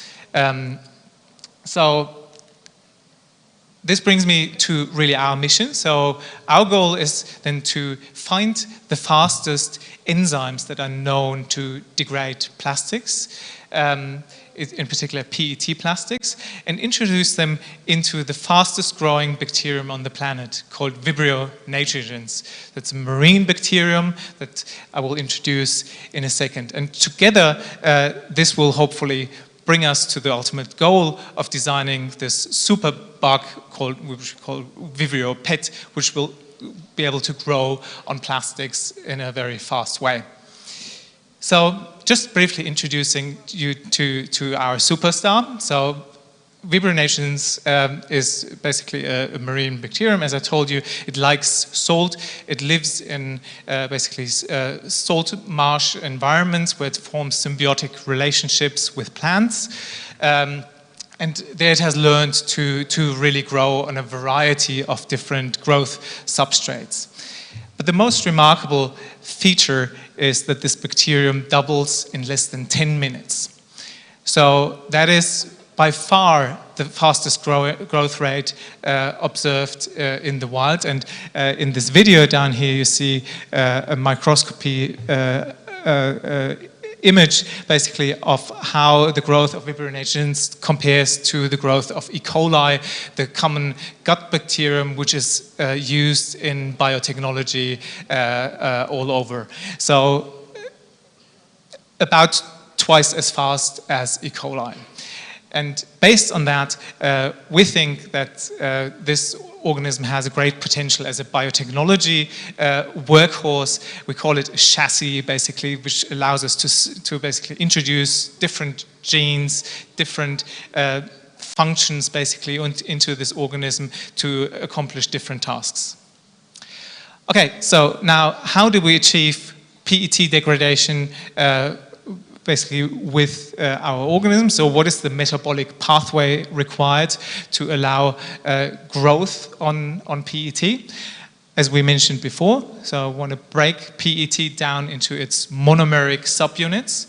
And to do that, we need to convince our bacterium to produce two enzymes, two molecular machines that can catalyze this breakdown process basically in two steps, as you see here. So the chemical details here are not important.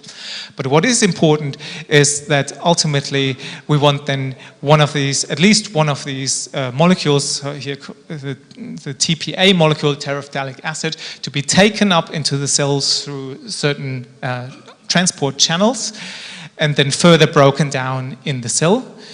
And then subsequently, this breakdown product should then be used for generation of energy and for being incorporated into biomass via different metabolic pathways.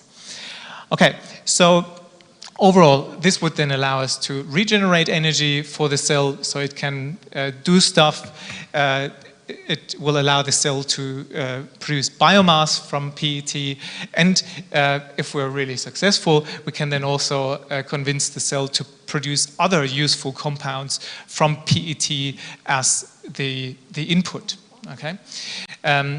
So the first question we asked then, so is it possible that this bacterium can already grow on some of the intermediates here, on some of the breakdown products? So we started to do an experiment with PCA as a sole carbon source to feed those bacteria. And as you can see in this tiny graph on the top right, on the y-axis you see basically the cell density, and on the x-axis the time, and what you can see that they can really exponentially grow on different concentrations of these carbon of this PCA intermediate. So it's promising to basically build on that ability to improve basically the system. But it turned out that none of the other intermediates were suitable carbon sources for the bacterium, and that was not very surprising because it doesn't contain basically the genetic machinery to make the enzymes to break down the plastics. So what we need to do is to genetically engineer the organism and provide the genetic code that allows the bacterium to make those enzymes for the breakdown process.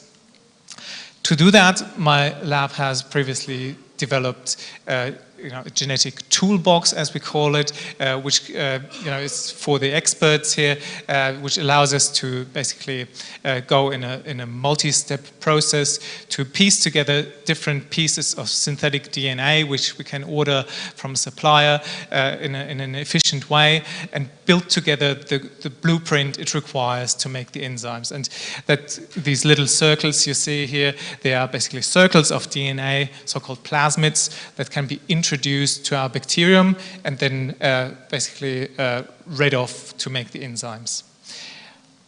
Okay, with that, we then tried to see whether our bacterium engineered with those genes is able to break down PET. And the experiment we performed is we shredded PET, introduced that together with our bacteria into a growth medium, and then after 7 days of incubation, we wanted to see whether the breakdown product TPA is being produced. So one of these monomeric products, and then analyze that with biochemical methods. And what we saw is that first of all, on the left-hand side, you see our control, where we just see the solvent and the medium precipitating. But in our engineered strain, there was also a soluble polymer fraction. So that indicates that there might have been some partial degradation of the PET. So maybe smaller chain PET. But looking then on a molecular basis, do we find terephthalic acid, TPA? Yes, our bacterium is able to accumulate that, although to very low degrees. And our estimation shows that we can break down about 1% of the plastic we've been introducing into the test tube within basically 7 days. So there's a lot of room for improvement, and we're currently working on that. We're also working on basically introducing the parts of the pathway that is required so that bacteria can really grow on PET. Currently, they can only break it down, and that is work in progress. Okay, so what I wanted to share with you is that we're also basically going out into the wild and trying to improve the ability of our bacteria to break down PET. So we basically go to the Swan River, which is the river in Perth, where you can find heavily plastic contaminated sites.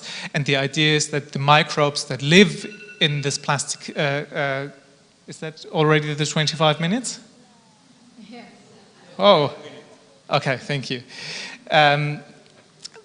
So basically, we find new versions of these enzymes that are potentially faster than the ones we've been using so far. So we use DNA sequencing and some sophisticated bioinformatics techniques to find new candidates. And so far we have identified about 100 new enzymes that we're now currently testing in our laboratory for their bioactivity on PET degradation. Some promising candidates are amongst them, but yeah, so this is still relatively preliminary. So ultimately our vision here is that we build a system which can take PET waste, we add our bacteria, we simply add seawater, so very, conducive to recycling in basically marine environments or in coastal regions, basically, put them together in a bioreactor and ultimately make useful products out of the plastic waste, such as biopolymers, etc. Okay, so I've been talking too long as everybody in this conference so far, but I wanted to briefly touch on basically our second effort to build or to make bioplastics using our bacteria, okay? And I think this is interesting because we're at the same time trying to tackle the climate,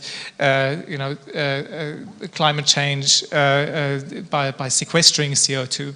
So very briefly, we are all aware that we're producing or releasing much more CO2 than the ecosystem can tolerate, which leads to a spike in CO2 levels really over millennia, as you can see here, and that has dramatic consequences for climate change. So we need to do something about CO2 and other greenhouse gases in our atmosphere.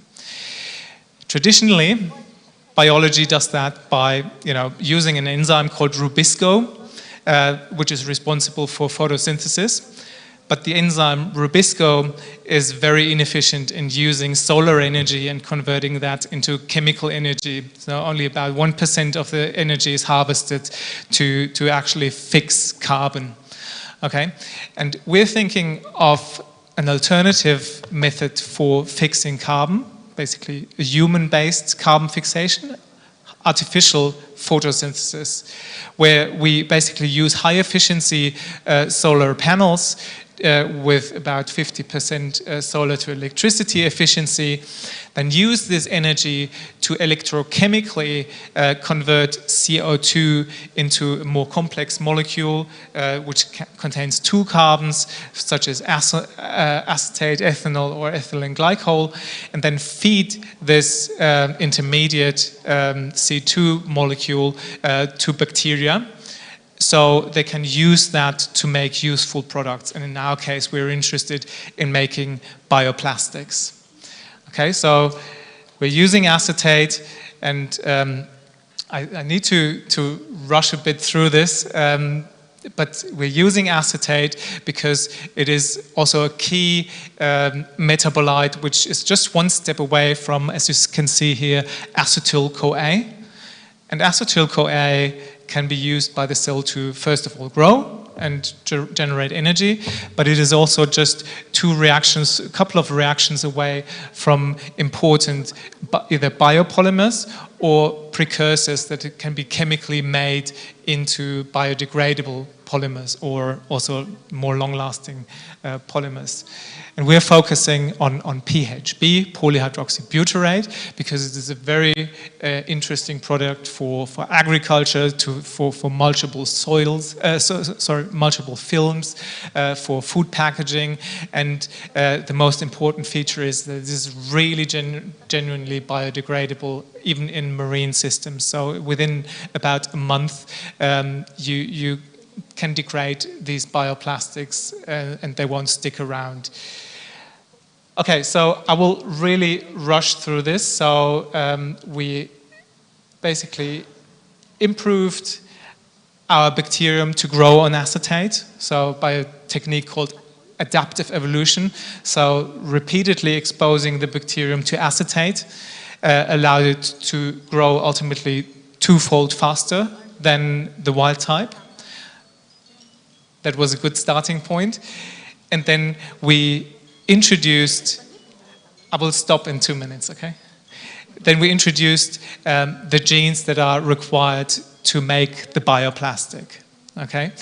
And lo and behold, so we use such bioreactor systems that are basically incubation vessels for our microbial broths, where we can feed acetate and then over time see what happens. So we first, over time, we grow up a lot of biomass using acetate, and then we trigger the production of bioplastics and then look at the accumulation of our PHB bioplastics. So that's the schematic, and these are some real-world data from just last week, where you see in red cell growth, and in blue, basically the accumulation of bioplastics, okay? And here, 1 more minute.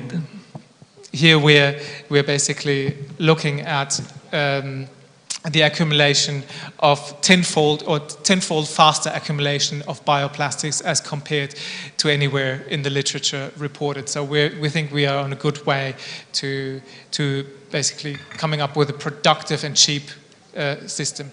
Overall, our vision is to build a CO2 foundry, which is supported by the Australian Research Council and Woodside Energy. So it's a collaboration to really to utilize CO2 as the input, use electrocatalysis to make the intermediate, and then use diverse microbes to make different products we need to, fuel our economy. And with that, I would like to thank my team members. So Anna Faber, who is driving the plastic degradation work, as well as Roland Politan and Simona de la Valle, who are doing the bioplastic production. All of our collaborators at UWA and across the world, the different funding agencies, and you for your attention. Thanks. Thanks very much, Dr. Fries, for inspiring and very interesting presentation. Then let's move to the second presenter, Dr. Parvin Tudadara. He is also a microbiology scientist from Veer Narmad University in South Gujarat, India. He is working for the Department of Bioscience. He worked on various bacteria and also fungus like Actinomycetes, Vibrio cholera, and also the virus of COVID, SARS-CoV virus B1.617. Hello, Dr. Dudagara? Okay. Yes, sir. Good morning. Am I audible? Okay, yeah. Okay, time is yours now, Dr. Dudagara. You have 25 minutes, please. Yeah. Yes, sir.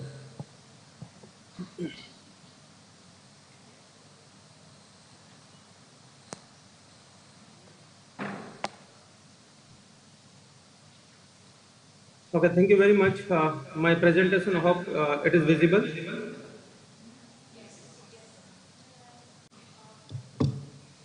Hello. Yes, clear. Perfect. Okay, so shall I start? Yes. Yeah, thank you. So good morning to one and all, and thank you very much for giving the opportunity. Research work which is going in my organization at the Department of Biosciences, Vindham South Gujarat University, Surat, India. Today I'm going to discuss on to the antimicrobial resistance, which is widely known as the AMR, and I will discuss or highlight some of the particular parts of the AMR with the environmental degradation to the sustainable solution. And right now that AMR is the one of the good particular part we will discuss under the window of the One Health. So before to going topic, I just go through some of the particular historical development. So when the antibiotic was not used into the medical sector and the non-medical sector, the pre-antibiotic era, where the father of the medical science, that Hippocrates, the first time identified the link between the human health and the environment. So at that time, since the thousands of the year, we know that the whatever the particular environmental condition are there, that is directly or indirectly influence onto the human health. So into the middle age, generally into the 14th century, when the plague was dominated into the, or plague was very, 1 minute, plague was pandemic into the Europe. Number of the different particular carriers like rats, or it is spread by the fleas, and it is caused by the one of the particular bacteria that is known as the Yersinia pestis. So at that time, actually the medical person, they are not aware particular typical mask to avoid the environmental exposure of the bacteria. So when the antibiotic was not used by the doctor into the medical science, the person is either naturally recovered through the infection like smallpox and many others. Only the mercury fumigation or the leech suction was only the available sources at that time. So that means the drugs was not there. Even the fresh air curement was already established into the England during the 1930-1936, where the sunlight, the patient of the tuberculosis is exposed to the under the sunlight in fresh air, and the environmental healing is was the concept at that time. But however, the infection morbidity as well as the mortality is different for the different particular bacterial disease or the viral disease or the parasite disease. The death morbidity is generally different. So when the antimicrobial substance that is known as a drugs or the antibiotic was introduced, nearly the discovery of the penicillin and salvacillin by the Ehrlich, you can see over here the between 1937 to 1964, the survival rate of the survival rate for the bacterial pneumonia increased from 20 to 85%. So that increased that then the disease, the cure can be very high in the presence of the antibiotics. So at that time, specifically into the 18th century, the vaccination against the smallpox was also considered as a dominated one. And that the smallpox is already eradicated from the earth, and the last particular smallpox cases was reported into the Bangladesh in 1975. After that, the Asia and the entire world is free from the smallpox. But however, in the European society, there is a opposition into the vaccination at that particular time. But in the 19th century, there is a great discovery has been carried out by Louis Pasteur, Robert Koch, and many other particular scientists. So slowly, the vaccination was adopted into the different particular society across the world. So afterward, nearly into the beginning of the last century, the Ehrlich discovered the magic bullet to treatment of the syphilis by the use of the salvation. and that was the first particular antimicrobial drugs which was introduced into the 1909. And short after, the Alexander Fleming discovered the molecule which is secreted by the one fungi, and that is considered as a magic bullet for the treatment of the various particular infection. So into the Second World War, the soldier was also treated by the penicillin. But at that time, before the death of the Alexander, low amount or very high amount, the day will come in front of us where actually the penicillin become ineffective due to the development of the drug resistance mechanism by the bacteria. So at the same times, the various particular veterinary officers or the pathologists, they are also working into the same particular area, and they also ultimately suggest that the animal and human medicine should not be ultimately having a different one. There should not be any particular dividing line between the human as well as the animal treatment. But ultimately, at the end, after the ending of the 20th century, we are having a very particular, use or the massive particular data in the terms of medical sectors. Medicine become increasingly specialized for the human as well as the for animal. So due to that only, what will be happen? There is a n number of the new particular diseases generally reported from the different particular countries. And one more thing is that due to the uncontrolled use of the antibiotics and drugs into the medical use, the n number of the different particular virus and the bacteria, they are getting resistant drug resistance.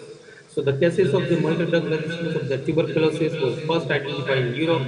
Similarly, the drug resistance malaria was also identified from the Africa, and the number of the such particular the influenza drug resistance strains were identified and isolated from the Asian continent. So that means the bacteria or the particular pathogens, they are ultimately getting the resistance power, because the things is that most of the particular antibiotics, they are work onto the certain particular molecule which is present into the bacteria. So either they are ultimately disorganize or degrade the cell wall composition, cell membrane, or maybe the ribosome, DNA, RNA, or the other particular proteins.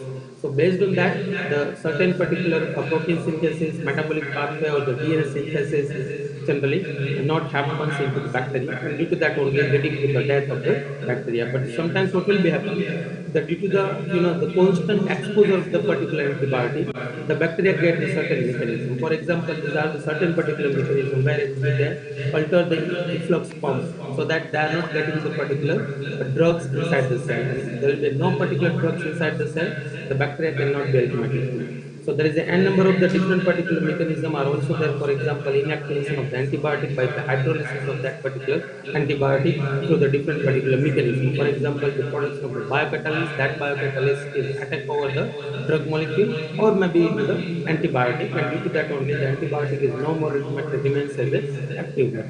So this is one. So sometimes even the bacteria can also bypass the different particular, just take up the particular antibiotic and just bypass through the foreign protein. So there are different mechanism are there through which actually they are getting the resistance. So this is the second point what we are ultimately going to discuss, that is nothing but the AMR or the antimicrobial resistance. You can see this is the beautiful picture when the particular antibiotic is introduced. After the couple of years, that antibiotics is no more ultimately remains as antibiotic, because the different particular bacteria, they are ultimately getting resistance over there. So due to that only what will be happen, for example, the penicillin was introduced nearly into the 1942. So after the couple of years, already there is a resistance was detected into the bacteria. So similarly, third generation cephalosporin introduced nearly 1987. After the 2 years, the number of the bacteria are reported that resist over the cephalosporin. So that means and we having a antibiotic, but we also having a detection of those particular bacteria that are super bulk. They are ultimately drug resistance. Another particular fact is that most of the particular antibiotics that are discovered between 1940 to 1970 or 1980. After the 1990s, we are having only the few antibiotics which is available and commercialized for the treatment purpose. So this is actually the main particular problem. We exhausted the natural molecule which is act as a therapeutic agent. So we don't having a last 20-25 years, we don't having a new antibiotic. Due to that, the we don't having a new particular molecules for the treatment. So as far as concerned with the As far as concerned with the bacterial evolution in the terms of antibiotic, we are having a number of the different particular bacteria which are ultimately resistant over the different antibiotic. So due to that only, what will be happen? The person which is generally getting infected, the cure, the remedy or the cure or the target molecule is not available to treat that particular disease. But however, in the last few years, the few particular molecules is already approved by the ultimately available or commercialized. For example, lifamulin, that is the macrolide antibiotic, which is generally used for the, I mean not used, but approved by the FDA for the pneumonia. It is act onto the, this is the list of the particular bacteria where actually this antibiotic can work. Then another combination of the third generation cephalosporin with the N-metabactazone. This is used. This will be approved by the FDA for the urinary tract infection. Similarly, tazobactam. It is a good molecule which was first time discovered from the uncultured bacteria in the 2015, and hope that it will be soon commercialized. Cloibactam, it is discovered in last year, and it kills the bacteria, which is generally gram-negative bacteria, even the gram-positive bacteria, by targeting the different particular lipids available into the membrane. And the latest particular discovery that is known as the macrolides peptides, which was discovered in a couple of months, I mean December 2023, against the Acetobacter baumannii. So this is what we are having a buckets of the new particular molecule, but however they are not ultimately commercialized. So present condition is that we don't having a new drugs or the antibiotics since long times, because there is a, you know, the exhaustions of the natural molecules. The second condition, we have a new particular disease which is emerging or the re-emerging into the society due to the environmental degradation. The best example, that is West Nile disease, later on we'll discuss. But a bacteria that is getting resistance against the drugs. So that due to the uncontrolled use of the drugs. So this is the reality in the terms of the bacteria. And WHO is already published the critical and the high and the medium priority pathogen. You can see over here, most of the particular bacteria, they are ultimately common, which is generally found into the society to cause the different particular disease. So if that superbug is remains as it is, we do not having a new particular molecules, the entire the earth is full of with the antimicrobial resistance, and it is predicted that by the 2050, there are more than the 10 million deaths will be there every year worldwide, and which is the higher the number of compared to the cancer also. This is not only the, you know, the number of the death, but the global economy will also be fall down nearly 2.8% of the global GDP. So that ultimately caused the, you know, the very particular multi-facet degradation into the world economy. Apart from that, the working age population loss is also the one of the particular such problems, and we have already started this particular, you know, the research with the small particular. You can take, you can go through this particular part, retrompicin resistance into the TB patient into the my city. You can see over here the intermediate and the MDR that been detected into the child to the adult with the age of the 10 to 50-year old. So that means this particular population is vulnerable for the, you know, the drug resistance infection. The similar one graph is that the gross domestic product will also be ultimately drop down into the developing country and the developed country like India or the Indonesia. So why are this particular disease are emerging? That there is a n number of the reasons are there, but these are the some of the particular, those particular the reason where actually the increasing the population, that is the I mean the over urbanization is the main particular pressure. Deforestation and environmental destruction, of course, the many other particular talks is already there since the morning. Then intensive agriculture that actually create the problems. Global or trade and the traveling is very high, and the climate change is generally responsible. So yes, this is the West Nile virus outbreak in 1999 into the New York City, US. Actually, the things is that that virus is generally that virus is generally you know, not posed directly any infection into the human before the 1999, but due to the deforestation, the mosquito carry that virus and infected the certain particular birds like the American robins and the house sparrow. Destruction, there is a deforestation, the birds is generally migrate to the human society. So the accidental first as a human or the other particular animals, they are also getting the infection. So this is the very small study which ultimately elite us. We are not supposed to degrade the environment. We are not supposed to carry out the deforestation. Otherwise, the new particular such virus is dominated society. Recently, in my particular state in Gujarat, we are having a number of the death of the Chandipura virus. This is the new virus, first time report in 1965 in the India town that is known as a Chandipura. And since that, the several times in 2003, 2011, 2004, and recently in 2024, we having a re-emerging of virus. And actually, this is encephalopathy, so the brain is getting infected, and there is no particular, the cure is there. So due to that only the death is occurs.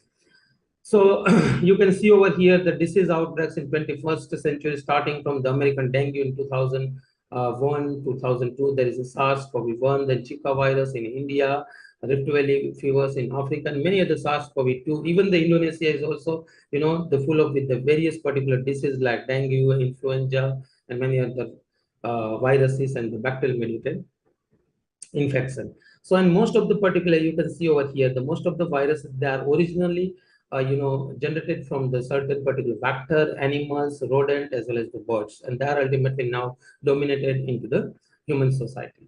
So, it's challenges into the current area, that is, apart from the different particular lifestyle disease, the zoonotic disease is the main particular problems, because more than the 65% disease which currently available into the human society, they are directly, indirectly originated from the animal. So to the manage these particular problems of the antimicrobial resistance and this disease spread, the four particular the international organization is come together and collaborate the one particular platform, that is FAO, OEI, UNEP, and the World Health Organization, and they manage the occurrence and reoccurrence of the disease. Along with that, the reoccurrence of the AMR will be ultimately defined under the One Health. So what is the One Health? Earlier, what we have studied, the disease into the human, animal, and the environment, they are integrated just. But now it is considered as an overlapping one. So we all are ultimately, our health is not only the human health, we are separately defined with the animal health as well as the environmental health, but it is considered as an integrated One Health. So how actually the regional problems or the environmental changes is influence over the host pathogen dynamics and the recurrence of the disease. You can see that the overpopulation, over-urbanization, deforestation, and the changes of the ecology by the human that is constantly carried out into the various particular developed and developing countries. So due to that, what will be happen? The species ecology evolution dynamics will be changed. As a result, whatever the host pathogen interaction are there, that is also going to change. And as a result, there will be a emerging of the new particular diseases. Apart from that, the intensification into the agriculture as well as the habitat alteration is also ultimately carried out by the human and be there. So under the One Health, collaborative approach where everyone have to ultimately collaborate, tie up together to find out the certain particular solution to reduce the emerging of the infection and reduce the emerging of the drug resistance. For example, this is the which is not directly ultimately related together. If you put into this particular umbrella, you can put each particular picture into the different particular sector. Integrating that will having a certain particular solution. So it is considered as a multidisciplinary approach where aquaculture is also ultimately used the antimicrobial substance. So they are also going to discharge into the environment, and the pharmaceutical industry also discharge. So in the inland water system as well as the soils is full of with the antimicrobial resistance. So due to that only what will be happen, the antimicrobial resistance will be increased. Actually, our society is not separated with the animal habitat, because now the concept is that is known as the SES concept, socio ecological system. So our all the activities that are intertwined with the human health as well as the animal health. So whatever our traditional particular learning system of the human health are there, they are ultimately changed in the terms of ecological health or ecosystem health, one medicine, global health, even the one health or planetary health. So in that particular sense, the health of the SCSH is that it is very important. So how it is generally, practically it is understand. So whenever there will be diseases occurrence into the society, we just go through the, for example, the disease 1 is there, disease 2 is there, and disease 3 is there. That is, we just, trace and tracking and diagnosis is carried out only into the one particular like human or maybe into the animal. But the integrated approach suggests that the disease 1 is there, you have to tracking, tracing, and diagnosis of not only the human but horizontally into the each particular sector. So that will ultimately give you the holistic picture of that particular disease, their impact, and their consequences. So this is the reality. If the same particular problems will be occurs, we having a more particular depths into the futures. So this interconnection threats of the antimicrobial resistance is generally affect not only the human but animal as well as the environment, and due to that only there is the loss of the number of the different particular problems are occurs. So you can see that this is the some of the fact about the AMR into the animal sector. 60% of the existing human infectious disease are zoonotic one, and 5 new diseases every year that are ultimately coming from the animal origin. And 75% of the total emerging infection disease, including Ebola, HIV, influenza, have an animal origin. So you can see that the animals or the birds or the such particular the wild animal, they are ultimately having a direct effect into the human health. And these are the certain particular old data by the 2020, 2022, where the different particular continent, they use the antibiotic as a growth promoter. But in Middle East and Europe, they are ultimately not use much the antimicrobial therapeutic for the growth promotion into the animal, because they already understand that due to the overuse of the antibiotic is ultimately give the birth of the superbugs. So this is, I'm not going to detail, but you can see that the animal is directly, intertwined with us as a company purpose, workforce, recreation purpose, food or feed provision, and even though we are also ultimately attacking the number of the products directly or indirectly from the animals. So we are directly intertwined with the number of the activity with the animals and number of the different particular purpose the animal are going to use.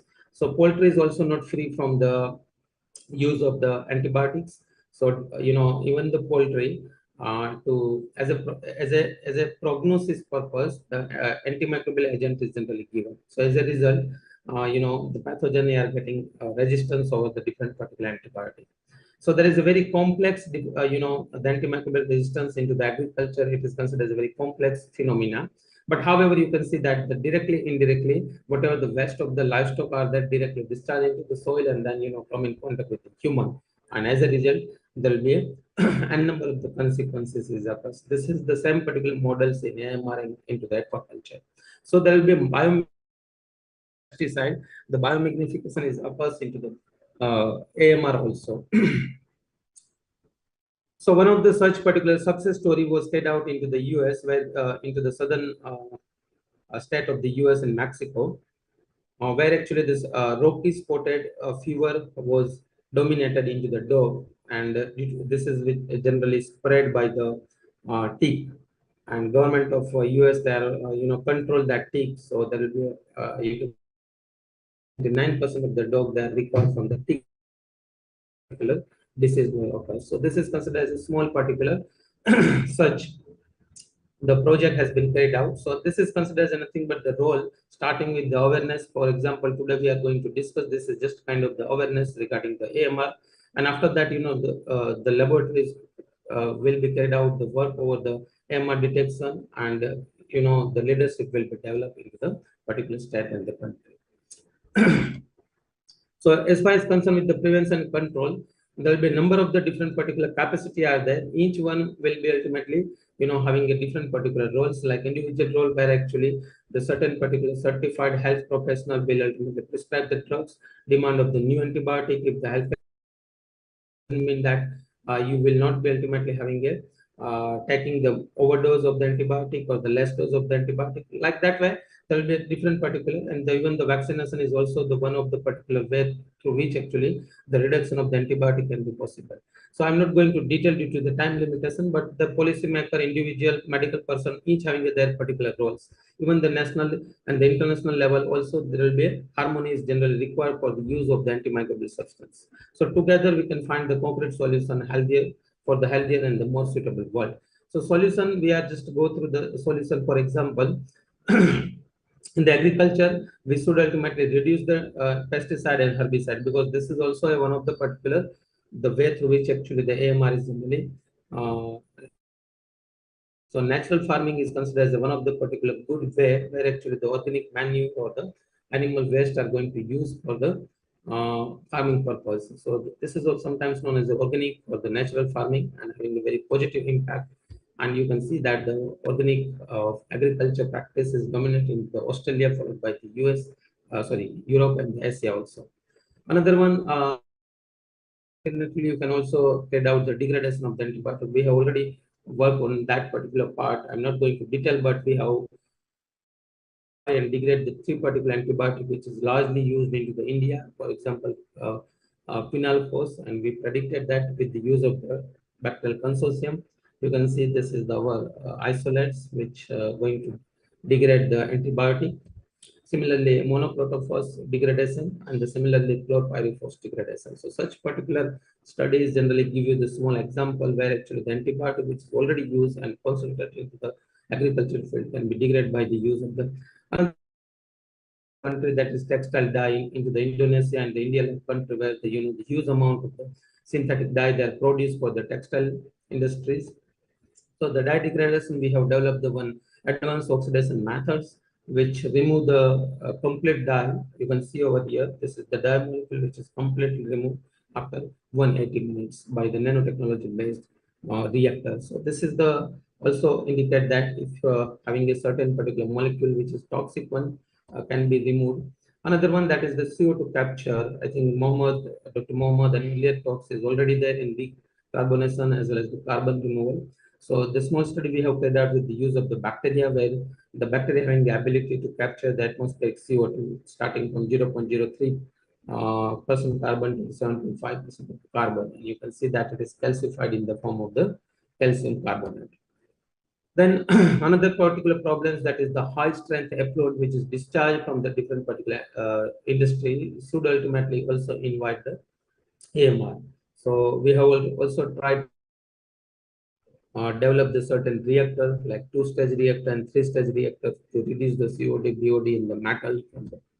So how we can align the goal with the AMR? There is a 7 different particular impact are there where actually the AMR is directly impact over the no poverty, zero hunger, good health, work and economic growth, reduce the. So based on that, indicator finally begin the tracking the AMR, and country now submit the data of the drug resistance pathogen, and that define the critical and high. So moderately still data, but critical pathogens and the high priority pathogen, we have to the data is monitored, submitted by the different countries, and they also define that how the antibiotic is going to use. So the few particular antibiotics that are considered as the access group, then watch group, and the reserve group, like colistin and linezolid for the MRSA infection. So this is the better one to define the different particular antibiotics for the infection which is carried out by the AMR. So generally for gram-negative bacteria like E. coli, these are the group of the antibiotics supposed to use. But the reality is that whenever the person is infected with the watch group as well as the reserve group. So this is considered as a not a good practice which is generally carried out in the developing country like India and many others. Because the problem is that the colistin is the reserve molecule. Understand? So if the colistin is going to use directly at the first line of the treatment, what will be happen? As a slowly the development of the drug resistance will be carried out on the colistin. So China has already banned the use of the colistin in the 2021 in the year 2021, because there is a problems of the emerging of the cholesterol resistance, and this is only the one molecule, reserve molecule for the gram negative. Similarly, you can see the vancomycin and many other are there, which are ultimately the reserve molecule for the gram positive one. But the reality is that, for example, this is the study. One more minute, sir. One more minute, Sorry? please. Yeah, thank you. Thank you. I will summarize. So this indicate, you can see over here, the cholesterol resistance bacteria is already isolated from the human. Okay, that is Klebsiella pneumons and the Pseudomonas pneumoniae. So that means the reserve molecule is no more remains as a reserve. So 11%, more than the 11% of the human population, they're having the cholesterol resistant bacteria. So that is the reality. You can see over here, due to the time limitation, I'm not going to detail, but radicular indicate that there will be presence of the different particular MDR bacteria. even though we have also carried out the metagenomic-based analysis into the environment. So because the environment having a pathogen and non-pathogen both are present. So you can see over here we have sampled the three different particular sample from the Arabian coast near to my town, and you can see the critical priority pathogen, high priority, and the medium priority pathogen, the number of the genes we have detected. So that indicate that the environment is also full of those particular genes which are antimicrobial resistance derived from the different particular bacteria. Okay, so this is also you can see over here the different particular stress resistance genes or virulence resistance gene as well as the AMR resistance gene which is present into the these three particular sites. One more thing is that you can see over here just you go through the color like red color and the yellow color where the most of this particular bacteria never reported pathogen. However, they also carry the pathogenic, the antimicrobial resistance gene, which is generally derived from the pathogen because through the horizontal gene transfer, it is generally available. So this is the alarming, status for her.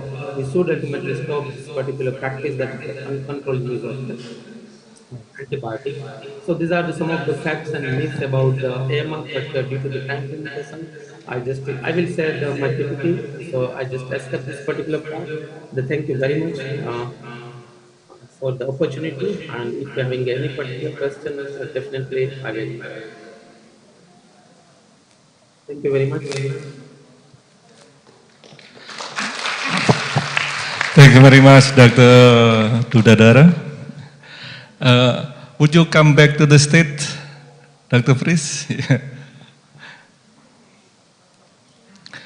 Before we open to the discussion, we have time to discuss about this presentation until 13:15. So we have only 15 minutes.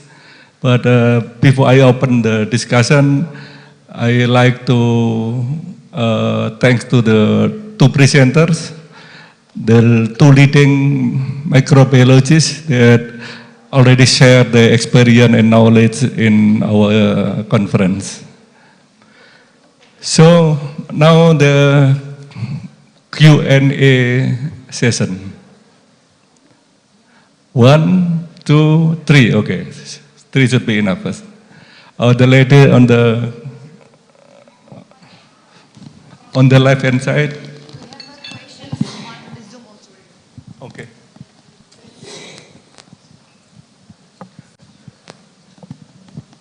Hang on. Firstly, I would like to address this question to Dr. Fries from Prof. Muhammad Asri Ilham. Yeah, so I will just read it out to understand it. So I have observed that at one of the ecotourism sites, namely mangrove tree ecotourism, in that place there's no waste management such as plastic, leaves, etc. What are your suggestions for managing mangrove waste and tourists who come so that it becomes a high value compound? All right, so I think that does not only apply to mangrove sites, to be honest. So consciousness is something we need to do as a society, and that doesn't apply only to one particular site. So any place in the environment should be protected, and we should. Okay, thank you. And the next question is for the lady. Thank you very much for the opportunity.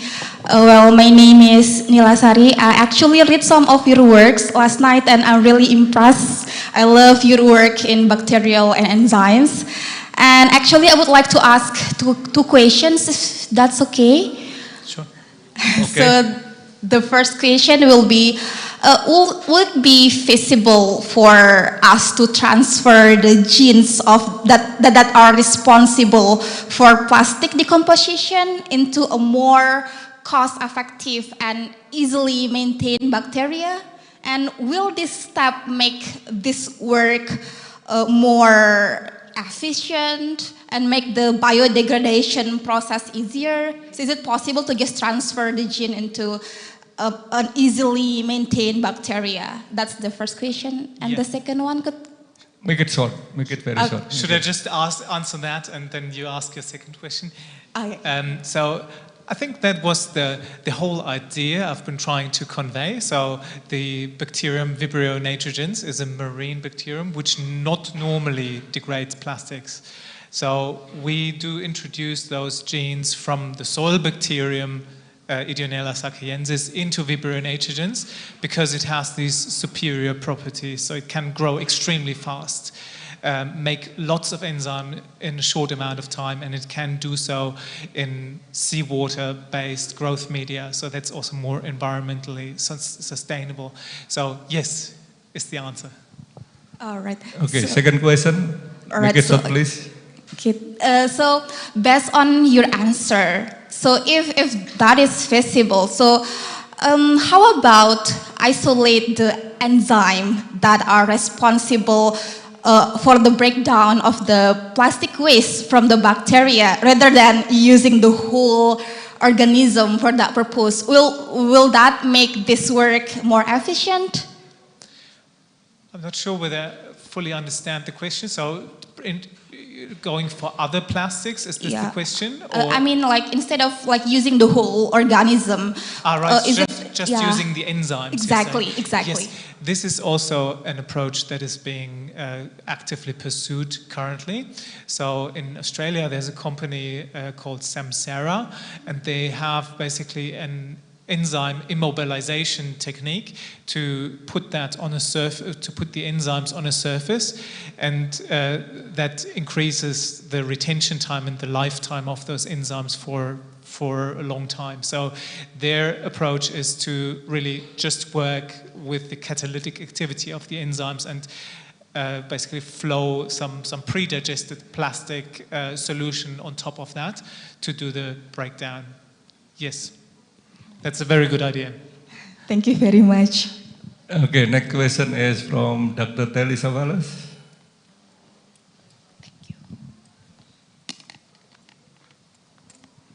Please address to the first or second presenter. Both presenter, but this time I would like to ask to Dr. Pravin Dudagara. Yes, in some of your work you observe the development of AMR in certain region or in several regions.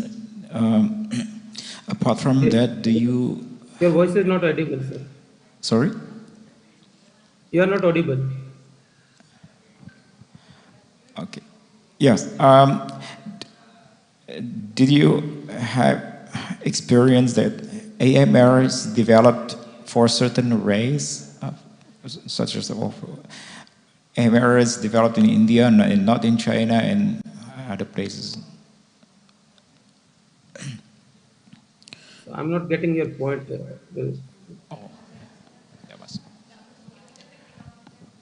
Okay. Okay. I'll skip that.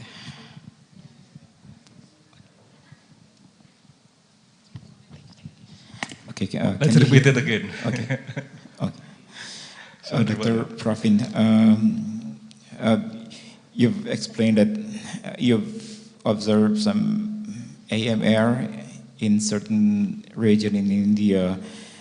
Apart from region-specific development of AMR, do you observe or do you have experience or know that certain AMR is developed only for certain race? I mean, okay, this AMR is developed in India or only for India, not for China or not for Indonesia and Caucasian and so on. And the next questions for Dr. Fritz. I noticed that you utilize secreted enzyme first. Enzyme which are secreted from the bacteria first to degrade bulk of plastics, and then the product PCA, if I got it right, if I got it correctly, is intake by the bacteria and further utilized. That's the idea of your work. Did you do it at the same time? Did the bacteria secreted enzymes to degrade bulk plastic and further the cleave product is taken up by the bacteria and further utilized for metabolism of the bacteria, or how it works, and how long it takes to derive an engineered evolution to find certain bacteria that you can utilize for your work. Okay, thank you. I will let Dr. Dudajara answer the question first. Yes. Hello? Okay, he cannot hear me, but okay. Then we move to the Dr. Fries. All right. So, yes, you're right. These enzymes are being secreted to then externally liberate the monomers, which are then taken up by the cells to sustain growth. So far, we're still in the process of optimizing the uptake of the monomers to really drive cell growth. So that is very inefficient at the moment, and the transporters we have tested so far have not been very good. So therefore we can only break down the plastic externally, but the cells cannot yet grow on the intermediate, which is called TPA. They can grow on the further downstream product, PCA, but TPA is not efficiently taken up into the cell yet. The second part of the question was? Yeah, so we do active genetic engineering. That is a process that takes us basically a week or two until we have new variants. But then, of course, we need to iterate and try new things because things don't work out in the first place. So that's the active engineering, and then we have our adaptive evolution, which just teaches bacteria by repeatedly exposing them to the compound to do its trick. And that typically takes something like 1,000 cell generations, which in our case was about 100 days of evolution. So 3 months worth of PhD student every day transferring cultures. Okay, thank you. Dr. Dudajara, are you still with us? Yes, sir. Okay. Can you understand the question from Dr. Telly? Yeah, you just try again because there is an interruption in connection also. So if it is possible, you just ask again. I'm happy to reply. Your voice is not very clear, but it's okay. I will replace. Okay, go on, Dr. Telly. Okay, repeat your question. Do you observe race and region-specific AMR? Okay, I believe that there is region-specific AMR development of antimicrobial resistance for certain bacteria, especially for antibiotics that is massively used in certain regions. But do you also observe development of resistance to certain race of people, such as this bacterial resistance with this antibiotic only for in Indian and not for China, for example, or not for Caucasian and so on? Yeah. Dr. Kelly, actually, due to the trading and traveling, okay, now no more particular region-specific AMR is there. Okay, everything is, now it is going to polluted. For example, any particular bacteria which is resistant over the carbapenem, which is first time discovered into the Indonesia, might be chances at the same day or after the couple of months, the nearby area, the countries is also ultimately getting the same particular things. Okay, so this is actually, and that's why, the WHO published the critical priority list of the bacteria. So, for example, the right now problem is considered as a carbapenem. carbapenem resistance that is considered as a dominated into the the throughout the world. And carbapenem is considered as a, I think that the meropenem, imipenem is already the antibiotic which is generally available into the market.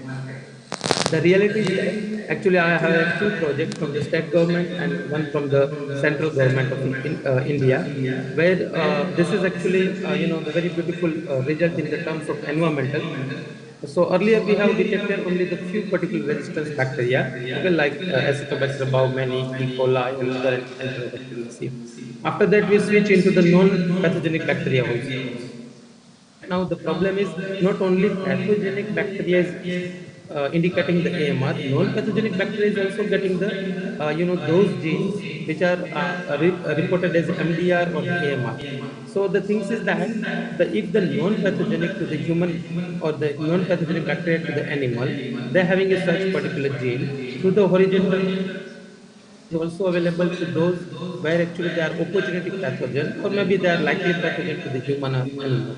So that's why one cannot ultimately define that it is a region specific. Now it is already the entire the world is generally full of with the AMR. But however, as that the China is already banned that colistin into the non-medical use. So definitely that particular colistin resistance will be a reduced one. I think the number of the step is already carried out by the ASEAN country, and Indonesia is already the part of the ASEAN country, where actually the use of the colistin, diptomycin, even the vancomycin, they are ultimately prohibited into the non-medical use, like in aquaculture, in even the.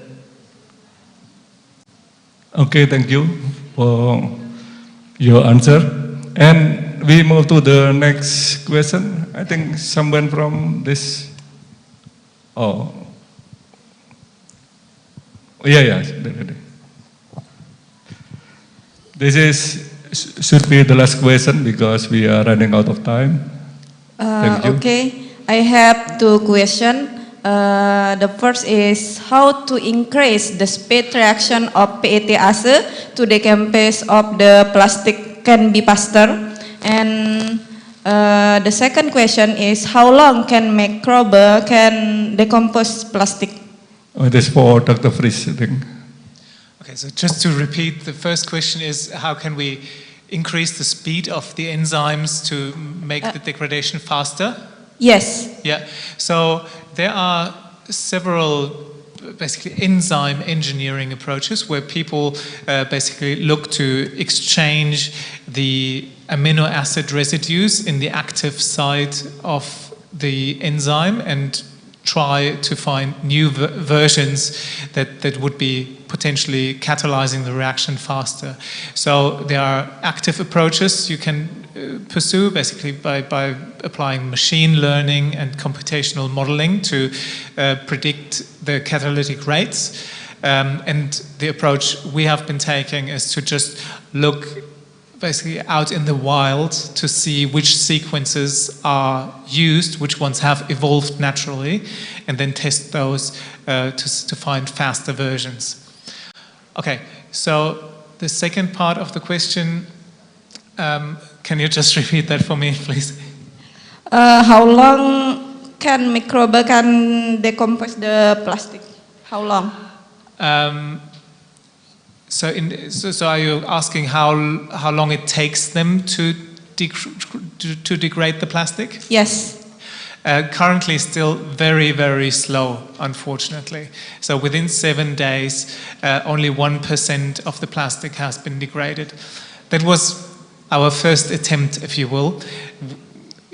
By further improving the system, we hope to increase the speeds much further. So so hopefully within a week we can fully degrade the plastic. Thank you. Okay, finally we finish this session. I would like to thanks to Dr. Fries and Dr. Rudojara for sharing the experience, valuable experience for us, and what make this conference reputable. And my apology for any inconvenience during my leading on the session. So let's give applause to the two valuable presenters. Thank you. Assalamualaikum warahmatullahi wabarakatuh. Good afternoon. Selamat siang.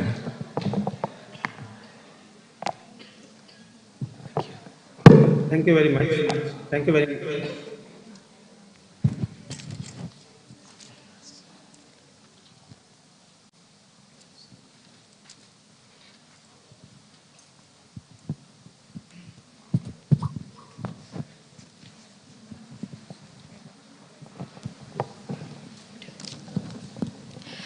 Thank you very much, Professor Imam, Dr. George Fries, as well as Dr. Pravin for the inspiring plenary session. Now, ladies and gentlemen, as we have closed down our second plenary session this morning to afternoon, we are finally ready for our next agenda, which is lunch break. Now, we would like to inform you that the lunch break will be provided on Chandrawasih restaurant on lobby, and therefore for our keynote and invited speakers, committees, lecturers, as well as postgraduate students, as well as presenters who are here, you may head that way after this session is concluded.